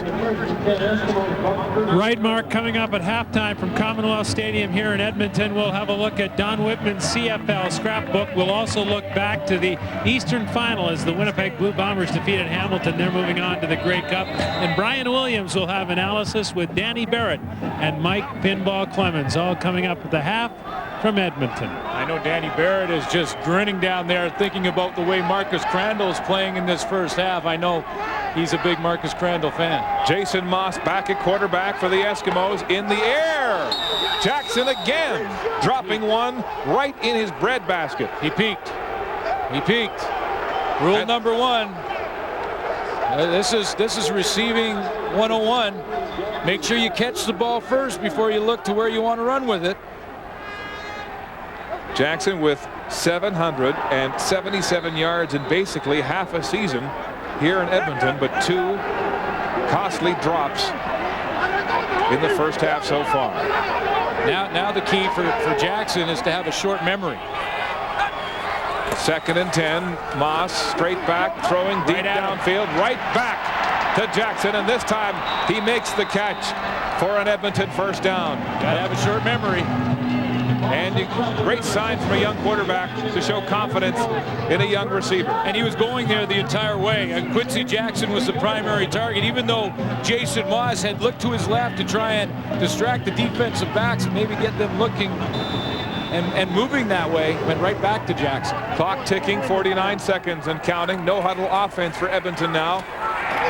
Across the middle, complete to Ed Hervey, heading for the sidelines, and the first down won't quite get there, and he pays the price as William Fields puts a lick on the lanky Edmonton receiver. And Moss looks like he's in pain. He's been banged up this year, Glenn, with a shoulder, a neck, a hand injury, and now he takes a seat at the center field in clear discomfort. Well, with the depth of his drop on that last pass play, he had to get deep, and because of that, he was hit hard waiting to deliver the football. Great numbers so far for Moss in the first half, completing 9 of 12, and it looks like the left arm as Nealon Green goes to work, warming up back on the Edmonton bench. But well, that's the good news for the Edmonton Eskimos, is that it's the non-throwing arm for Jason Moss, his right-hand quarterback. But see how deep he is, and that's why Ray Jacobs and James Cotton really meet at Jason Moss. He had to hang in there to deliver that throw to Ed Hervey. Moss, Jacobs, it didn't look like a devastating hit, but it got him right on that left arm. And it seems like those are always the ones that hurt you. The big, huge highlight hits, usually both players jump up and are back in the huddle. It's the ones that look innocent that are often the most devastating, and it looks like Jason Moss will be okay. Moss was saying yesterday he was glad to have the bye week to try to heal up after the game against Montreal. But he is tough. You know, both offenses have moved the ball successfully. The difference is when Edmonton's been in scoring range, they've turned it over. 3 successive drives ending in fumbles. 2nd and short, about 1 to go. Green handing off to a diving Ronald Williams, and it looks like he could have it. The bottom of that pile as AJ makes the tackle. It is a first down for the Eskimos. They move the chains with 24 seconds to go until halftime, trying to salvage this drive and get some points before they go into the locker room at the half. Well, they are in field goal range now, but it would be a long one. Green throwing. It's short and incomplete, intended for Hervey, as Joe Barnes made a move to try to intercept that. You know, and the tail of the turnovers have been an interesting one for the Edmonton Eskimos all season long. When you look at what they have done when they've controlled the football and not turned it over, they've had success. 18 seconds to go until the half. 2nd and 10. Eskimos. Green in the shotgun with time, gets it away to Jackson, makes the catch, and no! First they signal catch, then they wave it off. As he steps out of bounds, the other ref says it's in. They're still discussing it. Well, I saw exactly what you did, Mark. There's two officials that both had different opinions. And for Sean Fleming, there's Jake Ireland telling the Eskimos to keep it down as Jackson is flushed from this meeting. It's Andre Prue, the head linesman, who made one of those calls. Higgins expectant of the call. Green had signaled first down. And the important thing is right now that they get it right. Even if it takes a few seconds here to go over there and discuss things and make sure that they get it right. Art McAvoy says he overruled. He said he saw the foot clearly in bounds. It was Art McAvoy in discussions there. Art McAvoy, the side judge, overruling Andre Prue, the head linesman. Here's the call. You only need 1 foot in bounds. And it looked like the back foot, toe maybe just touching. So close, though. Even close on the slow-mo replay. 13 seconds. Surprising about it was McAvoy that made the call from behind. Into the end zone. Intercepted. Kelly Malvo has it for the Stampeders on the goal line to snuff the 4th straight drive with a turnover.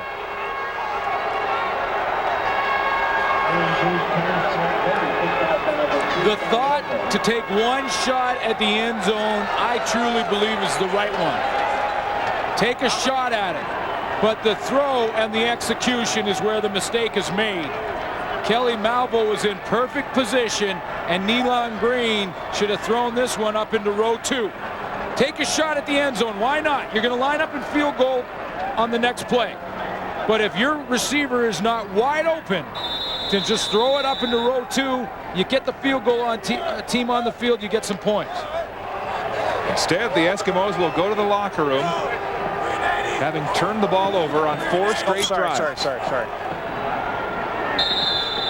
Marcus Crandall takes a knee. The clock ticks down to 5 seconds. There's a stampede to the exits here to the concessions for hot chocolate and hot dogs. The fans are not happy at Commonwealth Stadium as the Eskimos have self-destructed in the opening half.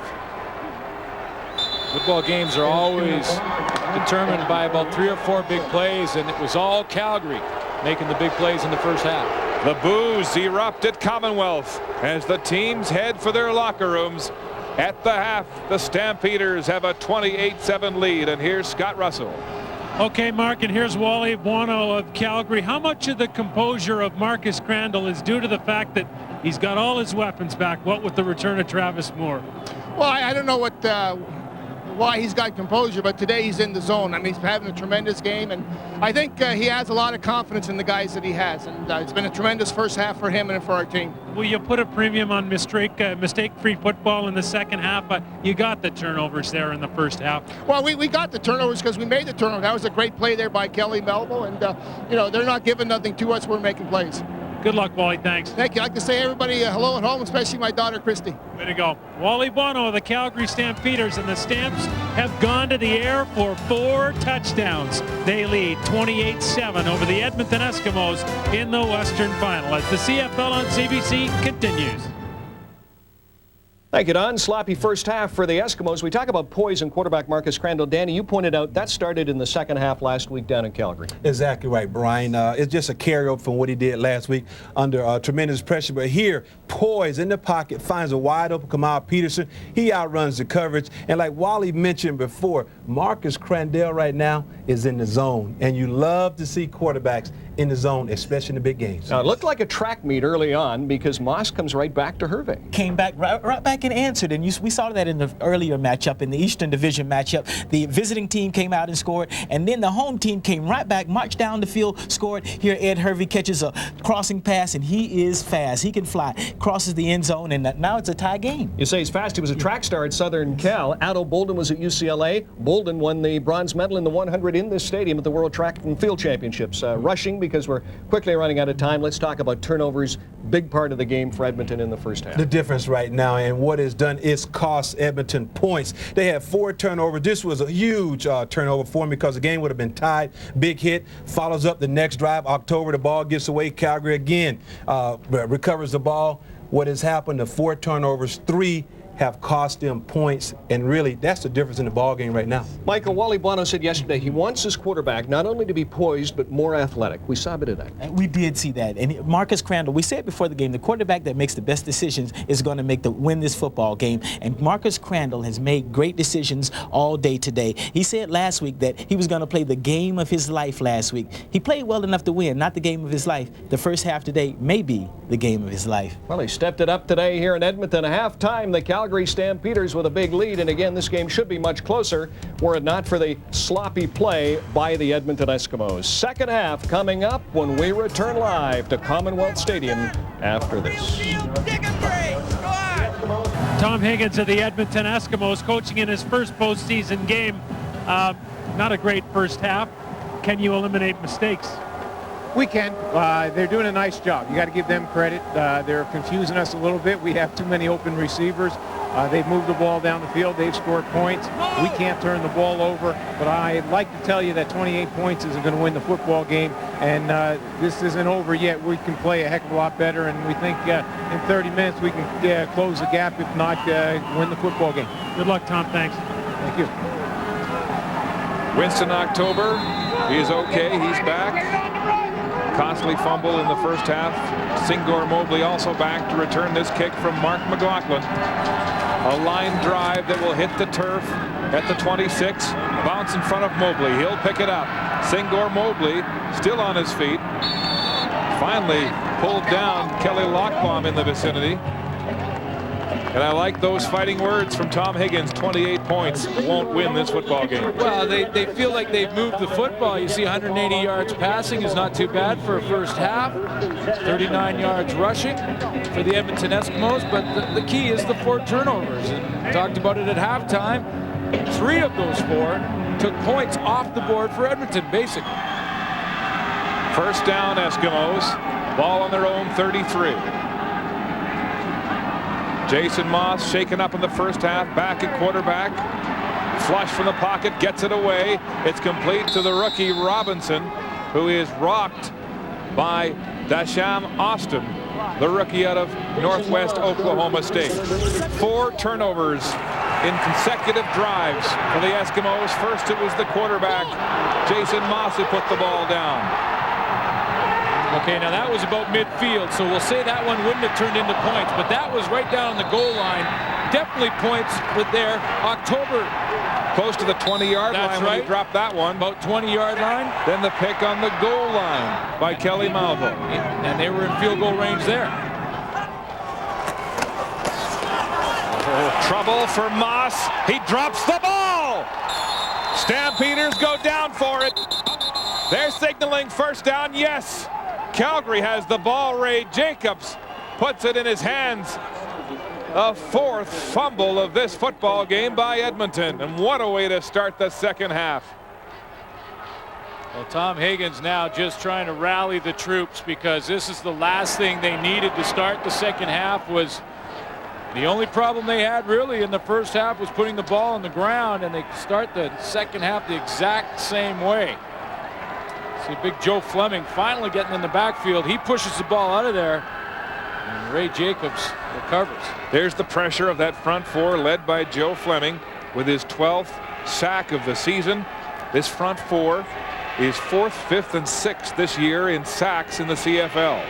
Led by Joe Fleming, who was drafted out of high school by the St. Louis Blues as a defenseman in hockey. Can you imagine that man on skates? I didn't even want to think about that. In fact, he used to wear hockey shoulder pads before he got to Calgary. Likes the small pads, hard to grab by offensive linemen. Think he's got a heavy shot? Bet he's got a heavy shot. Apparently he broke Keith Kachuk's ribs in a high school game in Boston. There's the pass to Danielson. down the sidelines. He's got 8 or 9 more before he's finally driven out at the Edmonton 10, and Marcus Crandall still has the touch. Well, he really does, and the pressure is on that Edmonton defense now, because if they give up another major here, they are in a serious hole. They've been on the field pretty much for an entire half, and they start the second half even though they were supposed to receive the kickoff and did. Now they're on the field again after the turnover. Gain is 20. 1st and 10 on the 10. Crandall shotgun, 5 receivers into the end zone for Travis Moore. He loses his footing. Flags fly. This looks like interference. Quincy Coleman, the rookie, in coverage against the veteran Moore. Travis Moore using a little motion at the start of the play to try and get the right angle he wanted. See how he comes down from the outside, makes it look like he's running an inside pattern, a little jab step there, then breaks to the outside. The ball is thrown perfectly by Marcus Crandall, where Quincy Coleman has to try and play it. When he does, he rolls over the back of Travis Moore. And Coleman makes a critical mistake by turning his back on the quarterback on the move outside by Moore.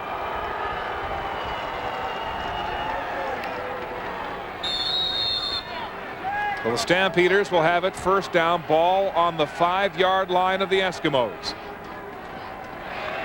Threatening to blow this game wide open with a 28-7 lead at the half. The big team in. Ball is fumbled and recovered by Kelvin Anderson for a loss on the play as the Stampeders get fumbleitis. I don't think Marcus Crandall ever had a chance at that football. It looked like it shot between his legs.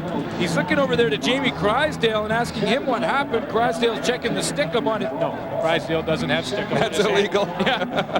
Well, you're right. It just shot right underneath Marcus Crandall's legs, and lucky for the Calgary Stampeders that Kelvin Anderson had not disappeared too far. See, Kelvin Anderson was gone thinking pitch out, and he reacted back to recover that football, but Jamie Crysdale lost the handle. Loss is 7, 2nd and 12. 5 receivers set.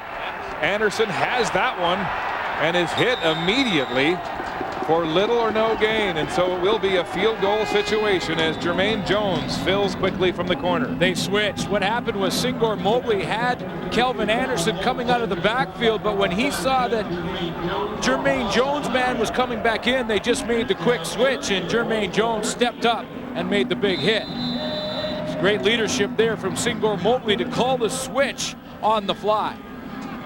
Mark McLaughlin has been good on 73.7% of his field goals. He has been perfect inside the 30. This one from the 20, left hash mark. Ball out, down, kicked, and good.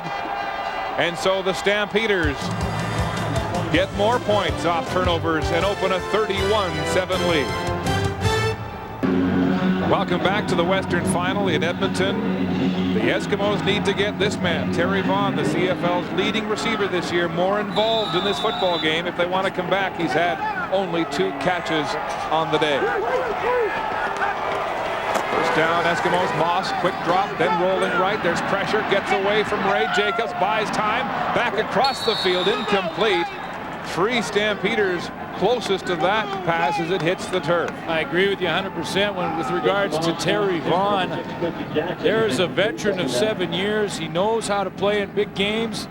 In fact, in 7 playoff games, Terry Vaughn averages almost 90 yards per game. Now, he has not found the end zone, but Jason Moss has got to start to look to his veteran receiver for some help, and Terry Vaughn had opened up on the play. Calling for the ball, it never got there. 2nd and 10.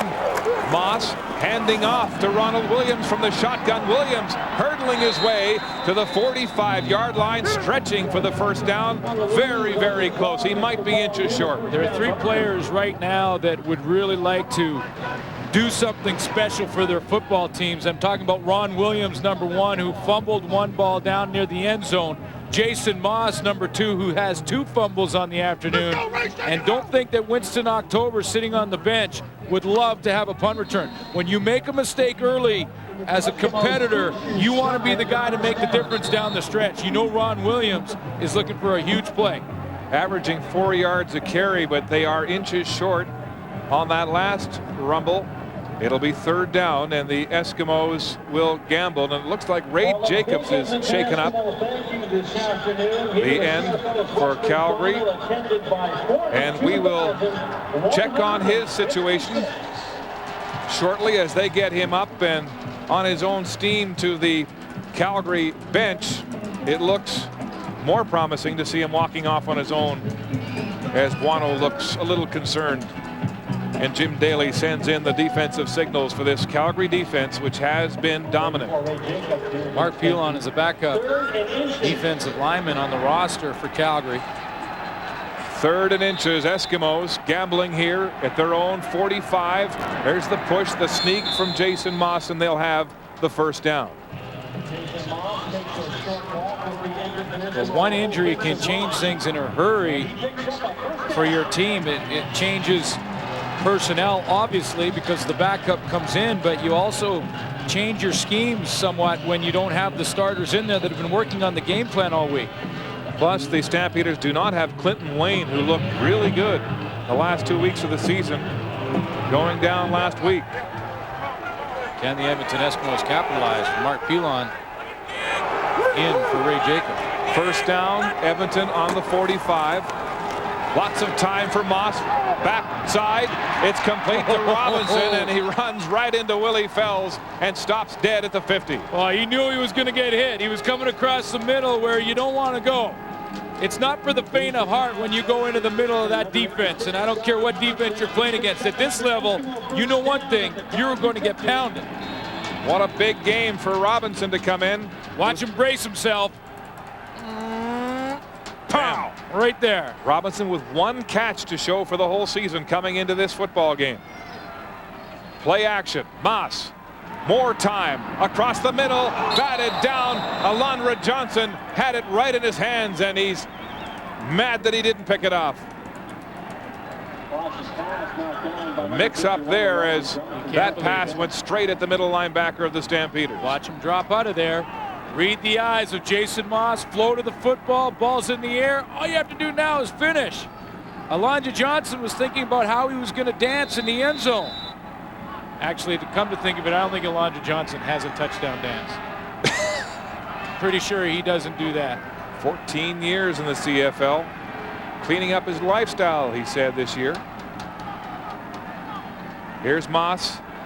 2nd down. Rolling right. He'll stop. Buy some time. Evades 2 tacklers. Gets the ball away. And it's complete to Terry Vaughn for a 1st down. How did he get out of there? Jason Moss looked like he was cornered and about to be turned into a sandwich when he got away. Mark, that's the kind of play that can give you the spark. Give your team some momentum. This is a team in Edmonton right now that's been reeling. Now he steps in there and somehow avoids that sack. Finds Terry Vaughn, his veteran. That can be the play to spark you offensively. 1st down, Eskimos. The big broken play by Moss. Throwing deep down the sideline for Ed Hervey. It's intercepted by Kelly Malvo, his 2nd pick of the game. 6 Edmonton drives, 6 turnovers here at Commonwealth. Players make plays in big games. Take anything away from Kelly Malvo, who has 2 interceptions, both on the same pattern, both to the same receiver. But Ed Hervey, with the ball in the air, has got to start to become defensive back and try and knock that ball down. Ed Hervey on both those patterns that were intercepted by Malvo really did not react, and when they turn the ball over, they lose. Kelvin Anderson outside. There's Doug Peterson with the tackle. But how about Kelly Malvo? No interceptions, or at least only 1 on the season, but 2 today. Moving in front of Joe Barnes in that halfback position late in the season. Coming up huge here in the Western Final. I'll tell you, sometimes turnovers come in bunches, and heading into the season, at the end of the regular season, I should say, Calgary Stampeders a -8. In the giveaway takeaway, which is dead last. 2nd and 5. Crandall throwing. It's complete to Vince Danielson, and it'll be a Calgary first down at their own 20. So once again, Crandall digging out deep in his own end after deep turnovers by the Eskimos. As we join Scott Russell.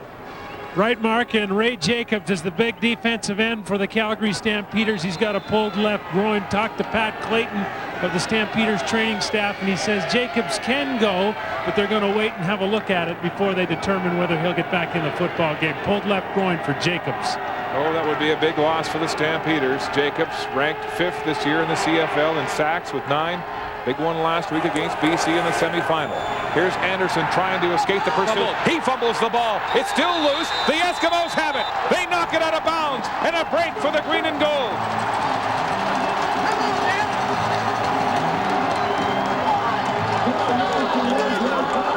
You started to wonder when the Edmonton Eskimos might catch a break. All the bounces so far in this game going Calgary's way. Finally, that defense that has been on the field all game long, Singor Mobley knocks it out. The ball is sitting there. Remember, you just have to be the last person to touch it to get possession of the football. It's inbounds there. It's touched out of bounds by an Edmonton Eskimo. Tell you what, though, Anderson was not rocked with that shot from Mobley and just lost the ball. So now the Eskimos with a chance to score and take advantage of a Calgary turnover. Moss goes right to the end zone to Terry Vaughn. It's knocked down. Should have been intercepted. William Fields going high to break that one up. I think William Fields mistimed his jump to the football. He looked like he was on his way down when the ball arrived. Because this ball should have been intercepted. Fields is just going to drop off his man and help out on the deep pattern. Look at the chance he has at that ball. Oh, you're right, Glenn. He should have had it. A second chance, though, for the Eskimos. 2nd and 10. Ball on the Calgary 17. Play action. Here comes the blitz. Moss standing tall. Gets it away. It's complete. Robinson, the rookie, has the ball at the 3-yard line for a first down, Edmonton. Scott Robinson out of Simon Fraser with a couple of key catches today. Started his career with the BC Lions, but makes another big catch right here to keep the sticks moving and give Jason Moss 3 more downs. But the clock is now the enemy of the Edmonton Eskimos. Even though it's only 3rd quarter, they have to start getting in and out of the huddle, try and get back in this game. 1st and goal on the 3. Moss handing off. Ronald Williams puts his head down. The ball may have come loose again. Well, it sure looked like it did. Same spot on the field that he put the ball down in the first half, but it will be Edmonton's ball. It looked to me, Mark, like Ron Williams did not want to leave his feet. He was trying. There was some indecision there as he hit the line of scrimmage. Remember, when he fumbled early in the game, he tried to dive over the pile. This time he's trying to step over Chris Morris, but didn't want to make the same commitment to dive. 2nd and goal, Eskimos on the 2. Moss goes back to Williams. Hard sledding. He won't get there. Oh, boy. Well, there's no question what Tom Higgins has to do, and that's to go ahead and go for the major. Willie Fells having words with Ronald Williams, who is not a shrinking violet when it comes to talking it up. AJ with his head in there, too. Oh, you got to love this. It is 3rd down. 4 to go. 14-year veteran Alondra Johnson buckling up for a 3rd down goal line stand. Does it get any better than that? We saw the Blue Bombers stop the Tiger Cats in a similar situation in the Eastern Final. 3rd down, goal to go from the 1. Eskimos going for it, back to Williams, a mix-up, and he won't get it. Jason Moss turned the wrong way, or Ron Williams went the wrong way. Oh, a crushing stand by the Stampeder defense. And Fells celebrates the goal line stand for Calgary. Trailblazer. Willie Fells with 2 huge tackles in that Calgary goal line stand. Got hard, big heart. Not one, not 2, but 3 times for Ron Williams. There's number 1, Elijah Johnson, the veteran. Then it's Willie Fells with a huge hit in the hole. And then the broken play that had no chance on 3rd down. Ronald Williams taking a breather as Fells celebrates a big stand for Calgary. In the end zone, Crandall throwing to the flats. It's dangerous. A one-hopper to Aubrey Cummings is incomplete. There was complete confusion on that 3rd down gamble. Ron Williams, it didn't look like he knew which way the play was supposed to go. You see Jason Moss look back. Here's the huddle before the 3rd down gamble. Williams turns around, and then there's some confusion. They turn around and get the snap count. When Jason Moss takes this football, he goes the wrong way, or Williams is the wrong way. That's supposed to be a quick hitter right up the middle. It took too long, and Willie Fells was in the backfield. 2nd and 10, Stampeders. Backed up on their own 1-yard line. Look at the turnover ratio here this afternoon, 7-1. Eskimos self-destructing. Crandall throwing deep downfield, incomplete, intended for Vince Danielson, but surrounded by Eskimo defenders, and so the Stamps will have to punt, and Jackie Kellogg is still on the limp limp. Yeah, they're playing Ralph Staten now primarily as the safety. They want Staten to be the deep player because Kellogg doesn't look like he can run full speed, so he'll be up trying to jam receivers, and they'll leave Staten deep. Now, I think in this case, Wally Buono would likely elect to give up the 2 points here, which really doesn't hurt him on the scoreboard, and get that field position back. Manny looking nervous, standing 15 yards deep. 11 men on the line for the Eskimos. October, the lone man back to return.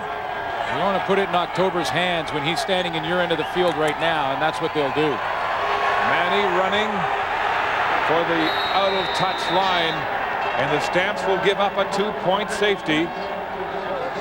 The first Edmonton points since their opening offensive drive of this final.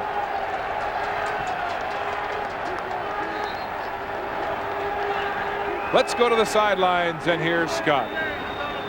Thanks very much, Mark. Have a look at this jersey, a CFL, a retro jersey from the 1950s. This worn by the Calgary Stampeders. They wore it against the Montreal Alouettes, and they had their retro jerseys as well. This one signed by Travis Moore. You can enter a draw to win this jersey and to help create some funds for your favorite sport or charity organization. Send us a line at cbctvsports@toronto.ca, and we're going to make the draw on November 20th for a bunch of these CFL retro jerseys from the 1950s, and also to help your favorite charity organization. Guys? Great cause, Scott, and I understand some jerseys have already topped $600 to $800 in the bidding, as Scott Reginbald, sophomore out of Houston, is down in the end zone after that last punt. Looks like they're working on his right knee. Matt Clayton, the trainer for Calgary, assessing the damage to the starting fullback for the Stampeders. Scott Dybert is his backup. You get in a situation, we heard talk about Ray Jacobs and how he's also nicked on the sideline right now, and they're kind of watching. He could go. It looks like Ray Jacobs it'll depend on the scoreboard whether or not Ray Jacobs plays. Scott Reginbald plays. There's Jacobs on the sideline. They're just saying, just rest for now. As long as we have a nice cushion in this lead, you can wait until Montreal. And a groin injury can be a real devastating injury. It's a big muscle, and it takes such a long time to heal. Let's hope it's not that serious, as Dybert indeed comes in for Reginbald, and the Stampeders will kick it off from their 35 after giving up the safety. Here's October letting it bounce, gets it on the first hop across the 25, breaking some blocks, hit hard again as he crosses the 35-yard line. Austin with the tackle on an 18-yard return by Winston October. Well, we've talked about heading into the game. What would be some of the keys for both teams? For the Calgary Stampeders, Calvin Anderson, again, busy in the first half. You need to keep the balance in your offense. Look at that defense. Only one big play over 40 yards. That to Ed Hervey. They're doing their job. And then on the other side, Moss with the 7 turnovers. And Moore is getting on a roll. If he gets on a roll, it's trouble for Edmonton. Talk about patience. Patience for Moss in this football game. Tested. It's complete to Terry Vaughn. Makes a move on Joe Barnes and gets 6 more. And a big first down for the Eskimos with 2:57 to play in the third quarter. Yeah, now they've got to go hurry up offense, and that's what they'll do. Jason Moss is looking at the clock the whole way now, and that's his worst enemy. Gain is 15 yards on the pass from Moss in the hurry-up offense here, trying to take advantage of what time is left. Moss, lots of time in the pocket. It's complete to Vaughn, and he's hit hard. Oh, my goodness. Otis Floyd came over top and drilled him in the back of the helmet after a 4-yard gain. But Terry Vaughn knows the urgency of the situation. He jumps up in a hurry and is right back out there, lined up in his wide receiver position. So here comes the hit, and it was a huge hit. But he jumped up right afterwards. He knows he's got to get in hurry up. They've got to find a way to get some points. 2nd and 6. Moss again, far side to Winston October, and he's drilled into the turf by Dasham Austin. Right at the first down marker. Winston October has taken some big hits in this game and keeps getting up. This young Calgary secondary putting on some ferocious licks. Drilling October head first. October had to get up and adjust his equipment and make sure everything was still functioning, and he goes over to the bench to regroup after some hard hits. And right now Singor Mobley's down there on the bench trying to wave this offense on the bench. Also understands the urgency that's facing the Edmonton Eskimos at this point. 3rd down Eskimos, inches short of that first down marker. Ball just across the Calgary 50 as Tom Higgins looks on. His team down deep, 31-9, late in the third quarter. The sneak from Jason Moss will be good for the first down. And they'll move the chains. The Eskimos looking like they had lots of scoring punch in that first half, but for all those turnovers, can they come back down 31-9? It's a tall order. And in the game that you're in, where if you lose, you put all your equipment in a big green plastic bag and you head home, they're almost in 3-down territory now where they might as well gamble every time they have the football. Moss keeping one back in for protection, gets the pass away to Quincy Jackson. He steps out of bounds with another Edmonton first down at the 36-yard line of Calgary. So Jackson, after a couple of drops in the first half, has been solid receiving for Edmonton. The other thing that the hurry-up offense will do for you offensively is it can dictate what the defense can run. Defense usually will stay more basic when they're in the hurry-up. Can the Eskimos sustain this drive and get to the end zone? Moss with lots of time, airing it deep downfield for Vaughn. He's behind the defenders. It hits Kelly Malvo, incomplete. Terry Vaughn, sorry, Glenn, was open. Yeah, he got open until William Fields showed his great closing speed. Remember, William Fields in the rematch against this team took an attempt at a 2-point convert from Moss, 110 yards for the winning points for the Calgary Stampeders, and he closed in a hurry to bail out Kelly Malvo. A rare 2-point convert return by the defense, and a 34-33 Calgary win. Here's Moss again across the middle to Ed Hervey. He's wide open, sidesteps an official, drops the ball. The Stampeders have it. Another turnover. That's 8 for the Eskimos. William Fields scoops up the ball, fumbled by Ed Hervey. And Tom Higgins is bewildered. Well, you can say this, though, and give the Calgary Stampeders the credit they deserve. Every single turnover, all 8, were caused. I mean, Ed Hervey is hit here, and that ball shoots out. Ron Williams was hit on the goal line. The ball came out. Winston October, Jason Moss. They're not just putting the ball on their own on the ground. When the fans are heading for the exits already here in Edmonton. Here's Anderson with a big hole. Oh, wow, across midfield in a big Calgary first down. And now you want to wear them down, keep control of the football, and start planning for your trip to Montreal if you're the Calgary Stampeders. That's where Kelvin Anderson comes in. Every time you run the ball, the clock keeps moving. And it becomes that much more demoralizing for a defense that has got to be getting tired at this point in the game. Cordell Taylor with the tackle on the big game, 22 yards by Kelvin Anderson. This will be the last play of the third quarter. Stampeders are 8-0 when leading in the fourth quarter, and their lead is big right now at 31-9. Right side, Anderson into traffic there. Jackie Kellogg coming up to make the tackle with help from Steve Anderson. There's the gun at three-quarter time. Ed Hervey's fumble, the 8th turnover of this football game by the Eskimos, and the Stampeders have control as AJ can't believe it. It's 31-9.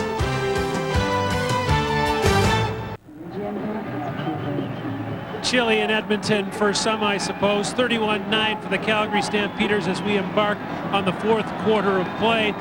We're getting set for the 89th Grey Cup Classic, and so therefore Grey Cup Saturday coming your way at 4 Eastern this Saturday, November 24th. Some of the great games, the classics, and some of the classic characters of the game as well. Grey Cup Sunday the next day, 3 Eastern. We'll look at 50 years of the CFL on CBC and get ready for the big game. And then the game, 5:30 Eastern, coast to coast from the Big O in Montreal, the 89th Grey Cup Championship. Guys? Right, Scott. Crandall conducting a tremendous offense today, and the Eskimos are indeed losing their shirts in more ways than one here today. And congratulations to the Winnipeg Blue Bombers. Winners earlier in the Eastern Final versus Hamilton, and they're on their way, and they deserve it. The season they put together this year. Nice to see the Bombers back in the Grey Cup for the first time since 1993. What a drought for a team that's had a proud reputation. Calgary number 50, still second down. Well, and it's, you wonder about the football gods sometime when you finish first like the Edmonton Eskimos are, and now they're in a big hole. But the season that the Winnipeg Blue Bombers put together with 14 wins, I mean, they deserve to be in the Grey Cup. They're there. They found a way to beat Hamilton. And congratulations to Dave Rich and that entire team. 2nd and 12. Quarterback draw, flags fly, and Crandall muscles his way right through the middle of that Eskimo defense, and it looks like it'll be procedure against Calgary. And now you start to wonder at 31-9, at what point does Wally Buono decide to maybe get Marcus Crandall out of there? And Ben Sankey is sitting over there on the bench. Maybe he gets some playing time. Now, it may be about 3 or 4 minutes before Ben Sankey takes off the warm-up jacket, but you wonder what time do they get Marcus Crandall out of the game and just make sure that he isn't injured. Decline, 3rd down. So it's offside. It'll be 3rd down in a punting situation for the Stampeders. We saw Ben Sankey at a restaurant last night. Who says that the Stampeders are uptight? These guys have been loose. Wally Buono said yesterday that in all those years when they won the West, winning wasn't fun because they knew what awaited them, the pressure of that Western final. This year it was different. Few people expected they might get here. They had to claw for those wins. And Alondra Johnson told me that they learned how to come from behind. They learned how to deal with adversity. Some of those old teams could not come back. Winston October at his own 6, turns on the Jets, breaks a tackle, got some speed and a lane up the middle. Finally, the Stampeders shut it down. Dybert with a big tackle on a 37-yard return. Winston October still has game. Welcome back to the Western Final in Edmonton. Mark Lee with Glenn Suter, our spotter Rob Crefo, Scott Russell, Brian Williams, Pinball Clemens, and Danny Barrett. The CFL on CBC, and the third quarter stats look so close except for one glaring one. Wow, Marcus Crandall is in the zone. You can see the turnovers. The time of possession surprises me a little bit. I'm certainly not questioning our statistician, David Moyer, who is always in the zone. But you're right, Edmonton has moved the football. Completion to Ronald Williams, still on his feet, close to a first down. David Moore just telling me that of 8 turnovers, only 17 points have come to Calgary. So, yeah, well, I wouldn't question him. He's always in the zone, our statistician. There's no question about that. But I was thinking that the time of possession was becoming lopsided for Calgary. Edmonton has moved the football, but like you said, 8 turnovers. They just get down in scoring range and hand it back over to Calgary. Williams just shy of the first down with some good open field running. So it'll be 2nd and inches at midfield for Jason Moss and the Eskimos. 13:43 left in regulation time. Trailing by 22 points. Again, I'm a little surprised that the Eskimos are huddling up. Clock running.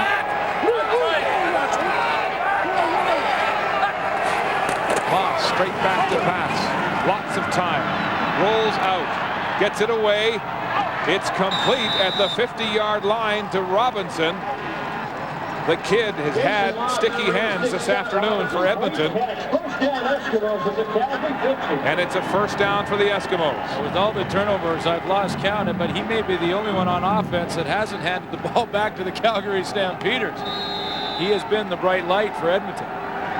Shotgun formation. Moss surveys the defense. He'll run. Looking for the sidelines as Otis Floyd throws him out of bounds heavily, and the Eskimo bench has words with the Calgary linebacker. Of course, Otis Floyd turns around and has words with the Edmonton bench right afterwards. Otis Floyd grabbed Jason Moss well in bounds. He ended up throwing him out of bounds, but I think he was well within the rules. And again, Terry Vaughn, the forgotten man in this offense, the veteran, can't get much more open. 2nd and 5, Eskimos. 5-yard pickup. Pass behind Ronald Williams, incomplete. And Ricky Bell was filling quickly behind Williams. Moss frustrated. Yeah, that's just a throw that Jason Moss rushed. He rushed the throw to Ron Williams, put way too much on it, and it was behind him. 3rd and 5, and it will be a gambling situation for Tom Higgins and the Eskimos. I've been on both sidelines, different playoff scenarios. More on Tom Higgins than Wally Bono at this point being behind. And the reality of the situation is starting to sink in right now for Edmonton. Moss, 3rd and 5, tries to force the ball. It's batted down, incomplete. And the Stampeders will take over on downs when we come back.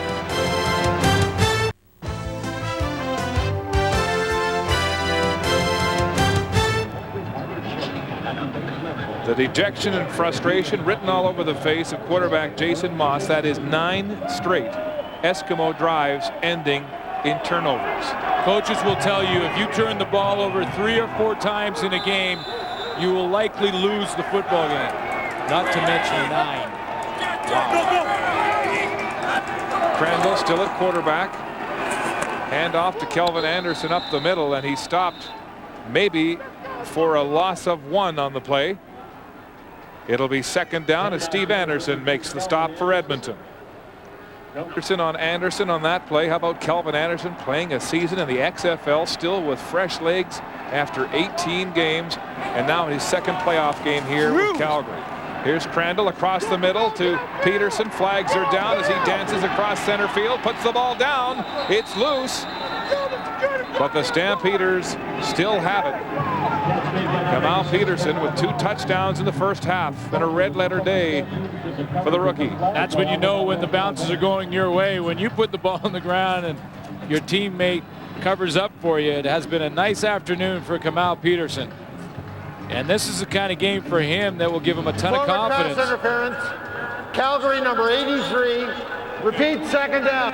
Give him a ton of confidence as he heads into the Grey Cup if they can hold on and win here. Travis Moore upset with the interference call from Jake Ireland. Of course, Mark Moore, another guy in the XFL. Yes. For this season. Stampeders had Kelvin Anderson, Otis Floyd, and Travis Moore all playing San Francisco with the Demons. Kelly Malvo and Ricky Bell played for Orlando Rage. And These guys are in tremendous shape to go through 2 seasons in 1 year. Penalty, it's 2nd and 20. Stampeders. Ball on their own 35. Crandall rolling away from pressure.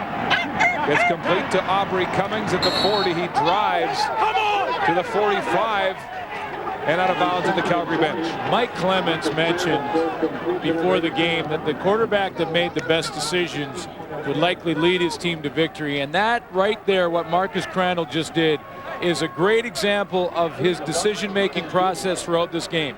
He was in 2nd and 20. Rather than try and force the ball deep down the field, he's trying to control his teammate right now, but rather than force it deep down the field, cause maybe a turnover, give the Edmonton Eskimos a little bit of life, throws one underneath, gets his punt team on the field, no harm, no foul.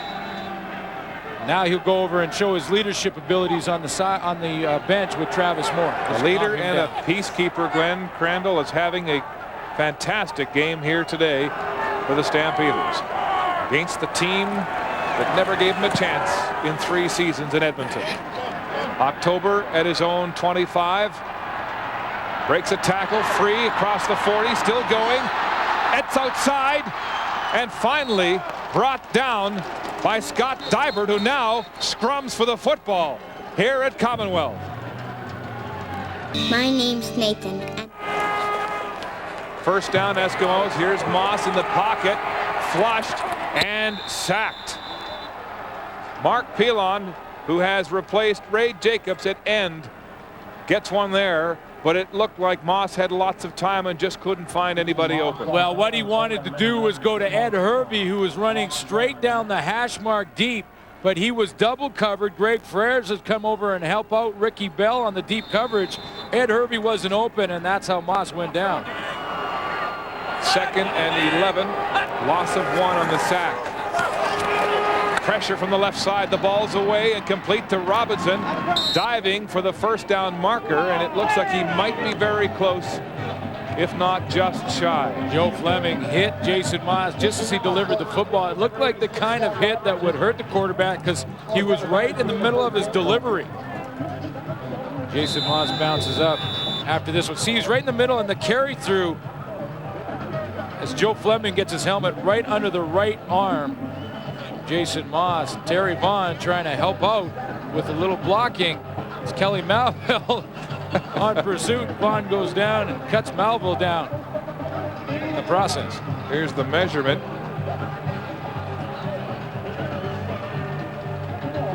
And they just short of the first down. But how about Joe Fleming carrying Sean Daniels on his back as he burst through to make contact with the Edmonton quarterback? Fleming having a tremendous season himself. 11 sacks. There's the sneak for the first down for the Eskimos, playing in their 30th consecutive season in the playoffs, but this one has not been glorious this afternoon. Well, Jason Moss has to know one thing, that the Calgary secondary is going to stay back. They're going to stay off the ball and stay deep. They will not give up the one-play shot to the end zone. So Moss has got to get in and out of the huddle quickly and get the ball, dump it off, and see if his receivers can't break a couple of tackles. Calgary defenders 20 yards deep. Moss ducking the rush. Will throw. It's complete as Alondra Johnson makes the tackle on the rookie Robinson, who suddenly become the life of this passing offense. And Calgary will give him that. You know, at this point, 31-9 with just over 8 minutes left, they will give him the underneath patterns, and Alondra Johnson will say, go ahead, catch that one. That's called 5 yards and a headache. And I'll provide the headache. But this #1 passing offense, quiet at the #1 and 2 receiver spots for Vaughn and Hervey. Here's Moss throwing deep downfield, looking for Jackson. It's overthrown. Yeah, see, he's not going to get that one. I mean, Kelly Malvo was sitting back there on Quincy Jackson, and he was probably 8-9 yards off the ball at the snap of the football. So he's just backing up nice and relaxed, and he knows that all I have to do is not let anyone in behind me. Kelly Malvo has not been threatened this afternoon with 2 interceptions, and again, close coverage on Jackson on that play. 3rd and 2. Big Fred Childress has come into the game to play in the middle of the defense now. There's the sneak. Good push from the offensive line of Edmonton. They needed 2. Here's the big chill. He comes in on short yardage, number 68. Plays primarily on offense, but occasionally will come over on defense and trying to help out on that short yardage, and he's tough to move out of that hole.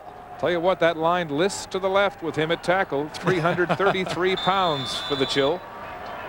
But it is a first down for the Eskimos. On the 3rd and 2 gamble. Moss looking left, rolling now right. There's pursuit from behind from Fleming, and it's thrown away, intended for Ed Hervey. Joe Barnes had coverage on that play, and it's incomplete. Well, we probably haven't given enough credit, and I know Chris Walby will probably have a little chat with me on this one, to the offensive line for the Calgary Stampeders. We just talked about Fred Childress, and you know, if a quarterback is in a zone, he likely has some time to throw the football. And Jamie Crysdale, the veteran at center, Fred Childress, Thomas Raham, the guys up front have done a nice job. I'm sure I'll get the Chris Walby memo. I'm not talking about him enough. Here's the blitz. The ball's away deep for Hervey again. Coming back to it. He's got it. Touchdown, Eskimos. Their first major since their opening drive of this football game, beating the rookie Joe Barnes at corner, and something to cheer about in Edmonton. Well, 7:24 left. You're now just 2 possessions away. You need 2 majors. One of them, if you're the Edmonton Eskimos, has to be a 2-point convert. Hervey very subtle in the back. Slight little push there on Joe Barnes. Hervey's 2nd touchdown reception of the game. Some big yardage at 122 yards, but he's been silent in the middle 2 quarters. The point after from Sean Fleming is good. And now the margin is 15. Still lots of time. 7:17 to go as Hervey gets his 2nd touchdown. The first drive since 9 straight ending in turnovers. Well, right after I said that the Calgary secondary wasn't going to give up the deep ball, Ed Hervey must have heard me and wanted to prove me wrong. Right after the convert. Well, what's AJ doing without his helmet on? Alondra Johnson didn't have his helmet, and he got hit, and then Johnson got the penalty afterwards. So the penalty is assessed on the kickoff. Sean Fleming lines up at the 45 instead of the 35. If I'm Tom Higgins here, I'm kicking this deep. There's plenty of time left. Fleming wearing a brace on his plant left leg after blowing his ACL and MCL against the Argos with 2 weeks to go in the season, and he gets a beauty away deep over the shoulder. The catch made at the 2 by Kelvin Anderson. Flags are down behind him, and he's hit as he crosses the 20-yard line. See, now your defense has life for a couple of reasons. They've been out there and they've given up some big plays to Marcus Crandall, who has been in his zone. We've talked about it all afternoon. But now you have new life. Ed Hervey gives it to you on the touchdown. Then Tom Higgins makes the right decision to keep it, kick it deep. Now with the penalty. Illegal block. Calgary number 4. First down. With the penalty assessed, Calgary will be backed up. You have just given your defense a ton of confidence at a time when they need it the most. Stampeders have scored 1 field goal in the 2nd half after lighting it up in the first half.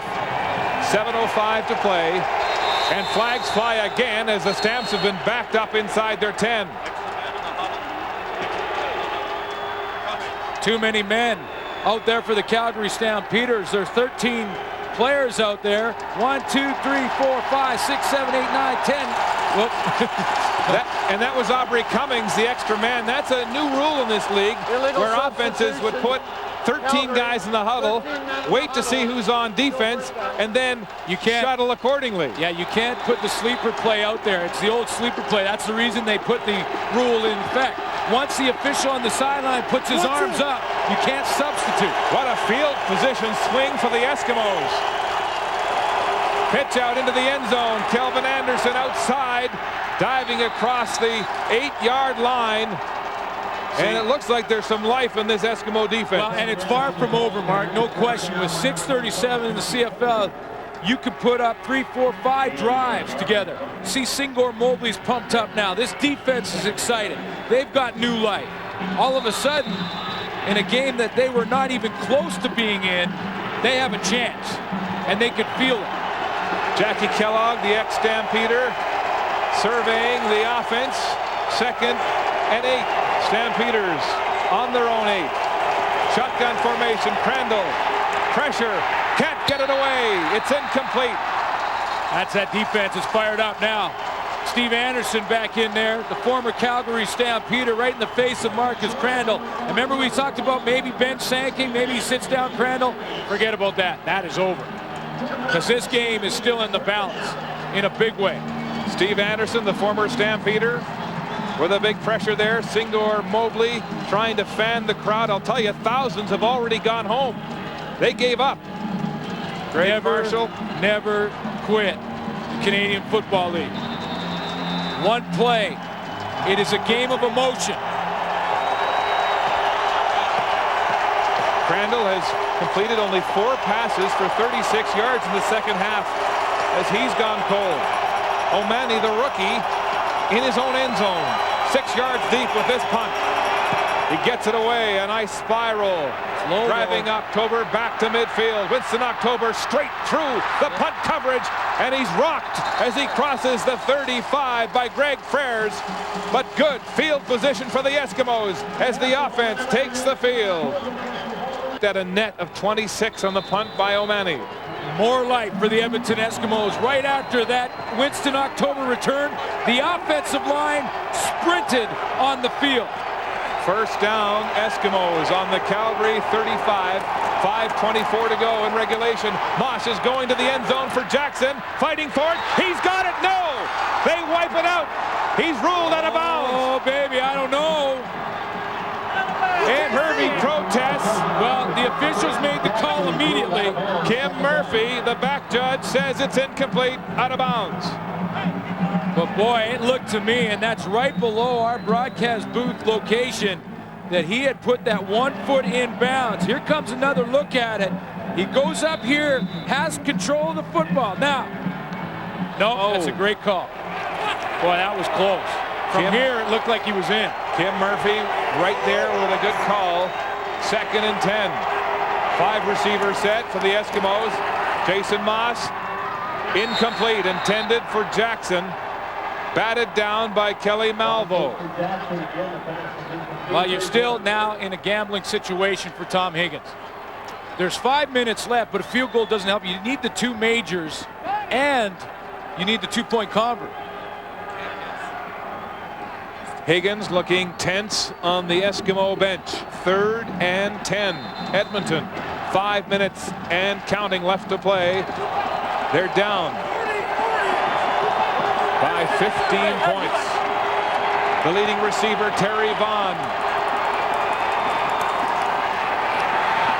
Pressure on Moss. Can't find a receiver. Throws it away. Nearly intercepted. But flags are down. Deep downfield. Joe Barnes threw his helmet about 30 yards. Looks like he's got a fat lip as this battle heats up. Barnes reaching for his lips as it looks like he may have taken a shot. Unnecessary roughness. Edmonton number 81. First down. Ed Hervey and Joe Barnes in a battle down the field to try and get open.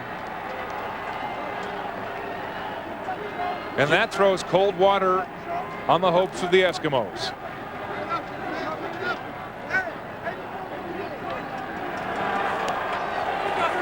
Ed Hervey, who on the previous series had caught his 2nd touchdown pass, giving some new life to this Eskimo team.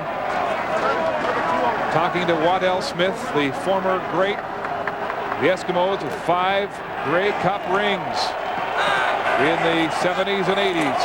Pitch out. Wide side, Kelvin Anderson. It's strung out. Now he gets some blocks. Puts his head down, stays in bounds. That's what he did. And he'll keep the clock moving. That's a veteran move by Kelvin Anderson to just put the brakes on as he got close to the sideline, stay in bounds. very close to that first down marker. Waddell Smith having some strong words there with Ed Hervey. Just saying, play football. You know, just forget about the other stuff after the whistle blows. Just play football. You still have a chance in this game. Kelvin Anderson with 74 yards on 13 carries this afternoon. Second and short. They'll sneak it across the 50. Obviously, when Edmonton looks back on this game, they'll look at the turnovers. No question in the first half. A big reason why they weren't in it and have lost this game, if in fact that's what happens. But I'm not sure on that. The decision in the last drive where they had some momentum back for Jason Moss to try the deep ball twice in a row and then be forced into a third down gamble. They may look back on that as a mistake. They had plenty of time with over 5 minutes and just 2 possessions down to run the regular offense.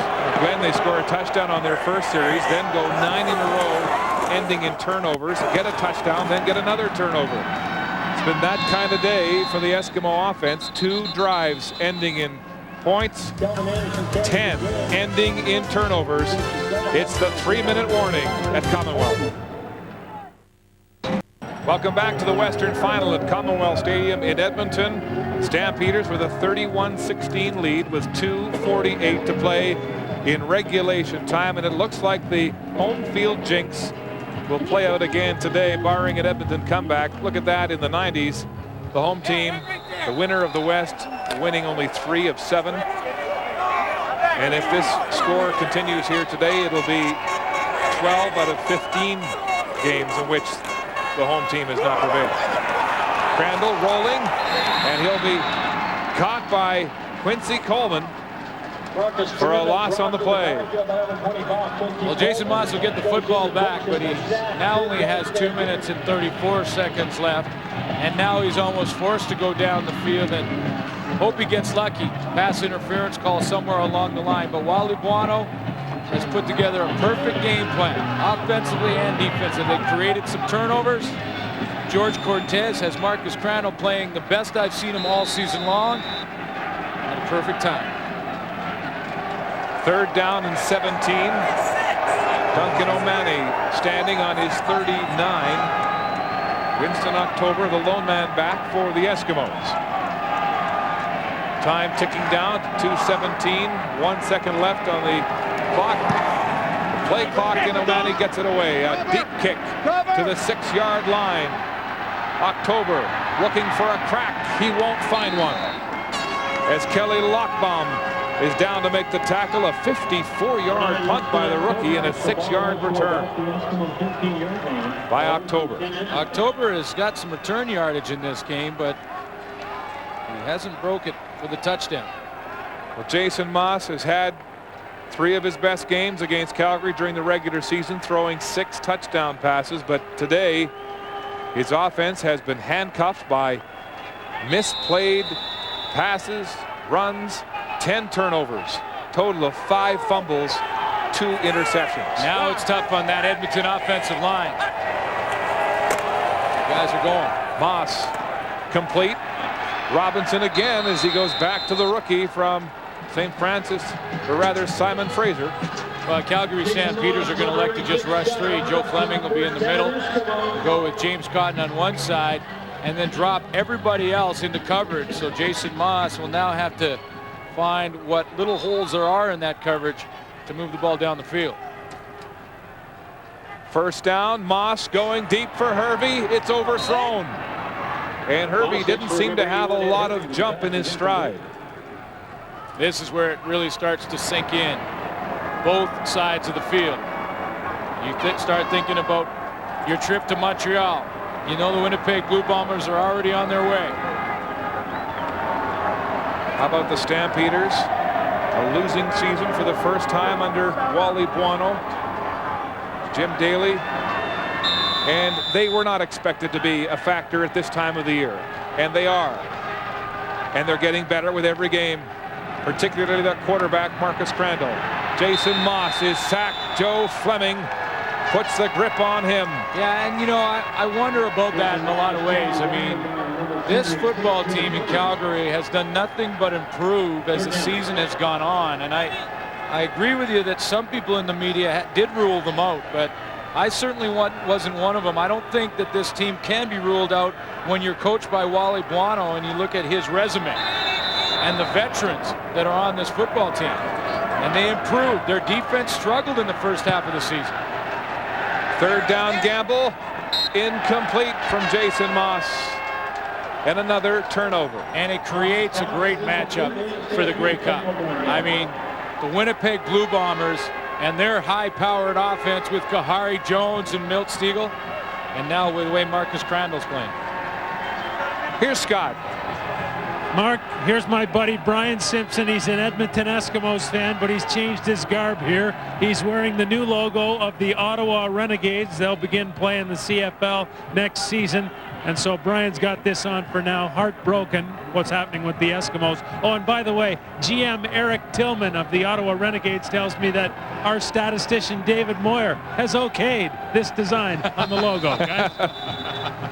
Well, at least they kept the R word. I was a Rough Rider fan growing up in Ottawa, but it will be the Renegades coming back into the CFL. 1:33 to play.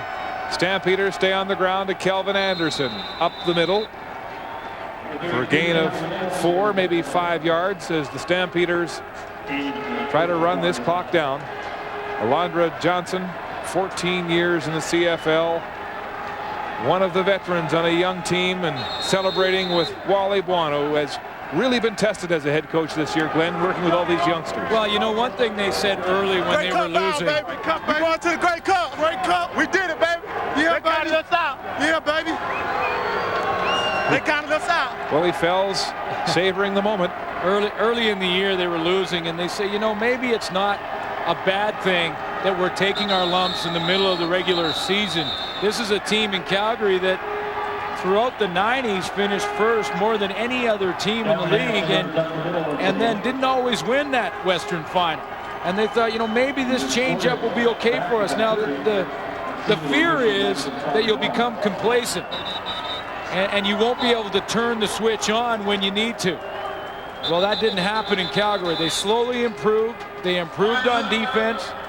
Marcus Crandall played well all season and has finally found a way to finish games. I'll tell you what, earlier this week, the new owner, Michael Federick, gathered the team together for a dinner and played the NFL Films version of the 1998 Grey Cup win by the Stampeders. And there were guys on that team, guys like Joe Fleming, who has not played in the Grey Cup. He had tears in his eyes, and a lot of the young guys saw what was at stake and what was waiting at the end of this playoff. And that may have been ample motivation for this young team. Well, I'll tell you one thing. Marcus Crandall and George Cortez have their work cut out for them this week. That Winnipeg defense is second to none in the league. Mark McLaughlin attempting this field goal from the 19. It's a chip shot and good. The Stampeders increase their lead to 34-16. How about Mark McLaughlin? Well, is he talking about retirement? Yes. At the end of this season, what a way to finish for him to go to the Grey Cup. And we asked him, we said, how should we handle this today in the broadcast? And he said, TBA, to be announced. Yeah, I think he's going to wrap things up at the end of this year. And I asked him before the game, favorite memory in the CFL. He said it was 1991, the playoff game right here. It wasn't even a Grey Cup. He said right here is when we won. Remember Pee Wee Smith ran that touchdown out of the back of the end zone and out. He said, I hit a 54-yarder in that game. It was my best memory as a pro. And he said, I think it started the Calgary Stampeder dynasty in 1991. And they built from there. And they had the great run through the 90s. And now on the way to the Grey Cup in 2001. Jason Moss goes back to Terry Vaughn. It's complete, short of a first down. I thought Mark might mention the winning kick in '98 to beat the Tiger Cats. That's exactly what I thought he may talk about, and he did. He said that as a team, there's Travis Moore. Say we're going to the Cup. Say we're going to the Cup. There's Marcus Crandall. Deserved congratulations. And a tremendous game for him. Terry Vaughn with the first down catch for the Eskimos. Marcus Crandall denied the opportunity here in Edmonton. Came back with a vengeance. He mopped up for Nealon Green in the '99 Western Final, then left the CFL for a year. And he's been hot since returning as a starter in Calgary. You know, we love to talk about those stories, those personal stories. You know, Marcus Crandall was playing it down a little bit. Jump ball for Ed Hervey, incomplete. But right now, Marcus Crandall is loving this moment. He really is. He deserves it. He put his time in here in Edmonton. They cast him aside. Don Matthews said, "You are my starter," in the '99 off season, and then signed Nealon Green and pulled the rug out from underneath him. And now Crandall gets to come back and say, maybe that was a mistake by this Edmonton Eskimo organization. He's a classy, quiet quarterback, and he did his talking today with some brilliant passing. Moss deep downfield, complete to Jackson. Across the 30 of the Stampeders with 26 seconds to go. And how about the off-the-field distraction of Wally Buono's status? People wondering if this is his final season with the Stampeders. Mark, he's done a nice job, though, all season of not talking about that. He's tried to keep the focus on his football team. I mean, Wally Buono is a pro. You won't find a guy that Sorry, Glenn. will be able to handle a situation like Wally Buono has like that. I mean, he is a professional. And he's not going to let that affect his football team. Why would you not have him back if you're the new owner of this football team, considering what he fashioned here today? There's so many rumors swirling around, and you will not hear anything from Wally Buono until after the Grey Cup game. Moss, the late drive, intended for Jackson, incomplete at the 3-yard line. 11 seconds to go as Tom Higgins stands on the bench. He said, you know, I wouldn't be telling the truth if I didn't say I really loved being on the sidelines as the head coach, but he said that he and Hugh Campbell made a pact that they would not discuss his situation regarding next year until this season was over. But he is a gentleman, and he has been a terrific head coach of this team, getting them through an injury-riddled season. The injuries were unbelievable. Here's Moss with 7 seconds, throwing to the end zone. It's intercepted. Lawrence Deck picks off the ball on the deflection to end the football game on another Edmonton turnover. 12 turnovers for the Eskimos, and Marcus Crandall and Wally Buono are going to the Grey Cup.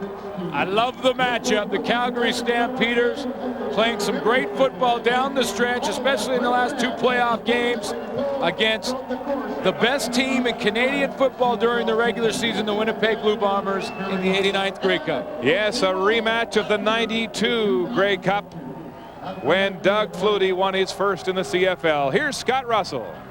Yes, Mark, and here is Marcus Crandall, who had a wonderful football game today, threw for 4 touchdowns. How satisfying was it to you, Marcus, to have all the weapons at your disposal today? Hey, I mean, it was pick and choose your poison today.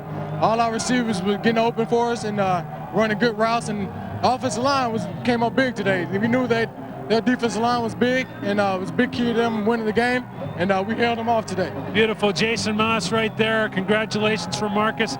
Look at that. Everybody talked about the Calgary Stampeder Football Club. It had been a season on the brink. You hadn't played that well as a team, and yet you came on at the end. Hey, man, these last few weeks we've been getting it together all around, and past few weeks defense has played well all game, and they came out and did the same thing today, and we came out and put some points on the board to help them out a little bit. Marcus, way to go. Enjoy it. I'm going to take it over here to Alondra Johnson.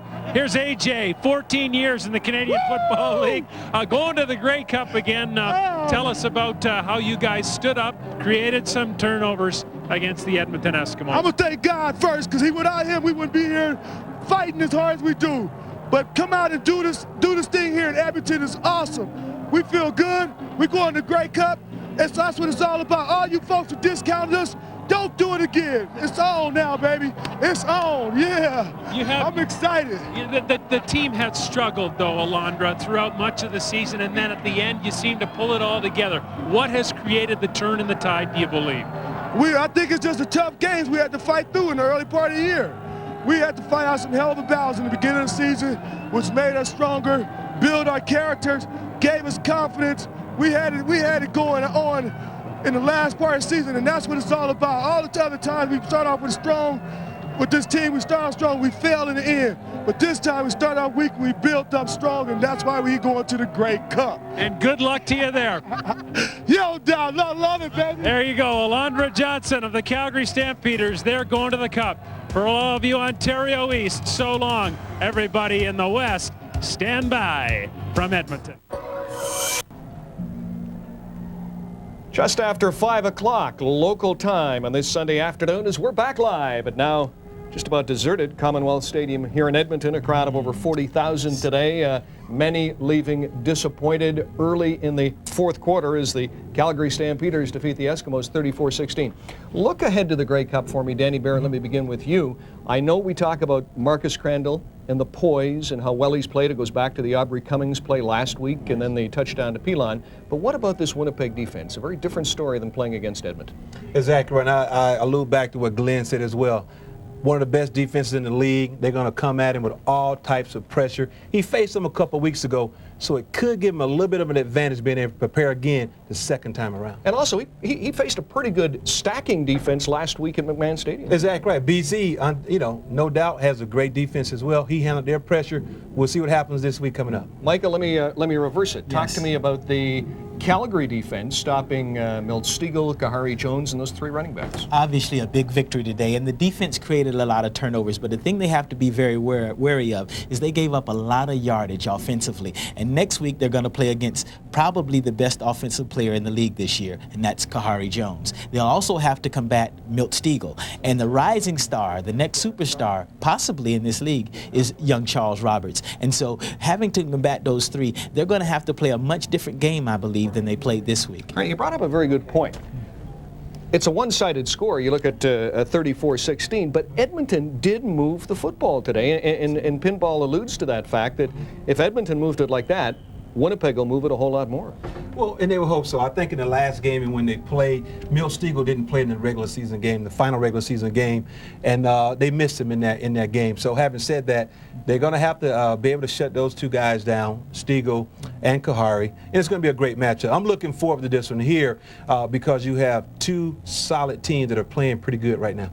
Now we look at the scores in the regular season. It was July 4th, first game of the year in the CFL for Winnipeg and Calgary. The Bombers winning easy 44-20. Then that last game, now Wally Buono called that a playoff game, at least for Calgary, when the Stampeders beat Winnipeg 22-15, but I don't think Stegall played in that game, did he? That's very correct. And when we look at this game, though, we'll talk about all the big matchups. But in the big games like this, it's often the supporting cast that really comes up big. And you look at that receiving core. We talked about Stegall, but you also have Arlen Bruce and a guy whose name wasn't called very much this week, and he'll understand that, is Bobby Gordon. All right, got to go. Thanks to Danny Barrett. Thanks to Michael Pinball Clemens. For all of us here in Edmonton, that wraps it up this afternoon. It's the Calgary Stampeders and the Winnipeg Blue Bombers in the Grey Cup next Sunday in Montreal. Don't forget, Grey Cup Sunday begins at 3 Eastern, noon Pacific. The Calgary Stampeders under Wally Buono and the Winnipeg Blue Bombers under Dave Ritchie. For all of us, so long from Commonwealth Stadium in Edmonton.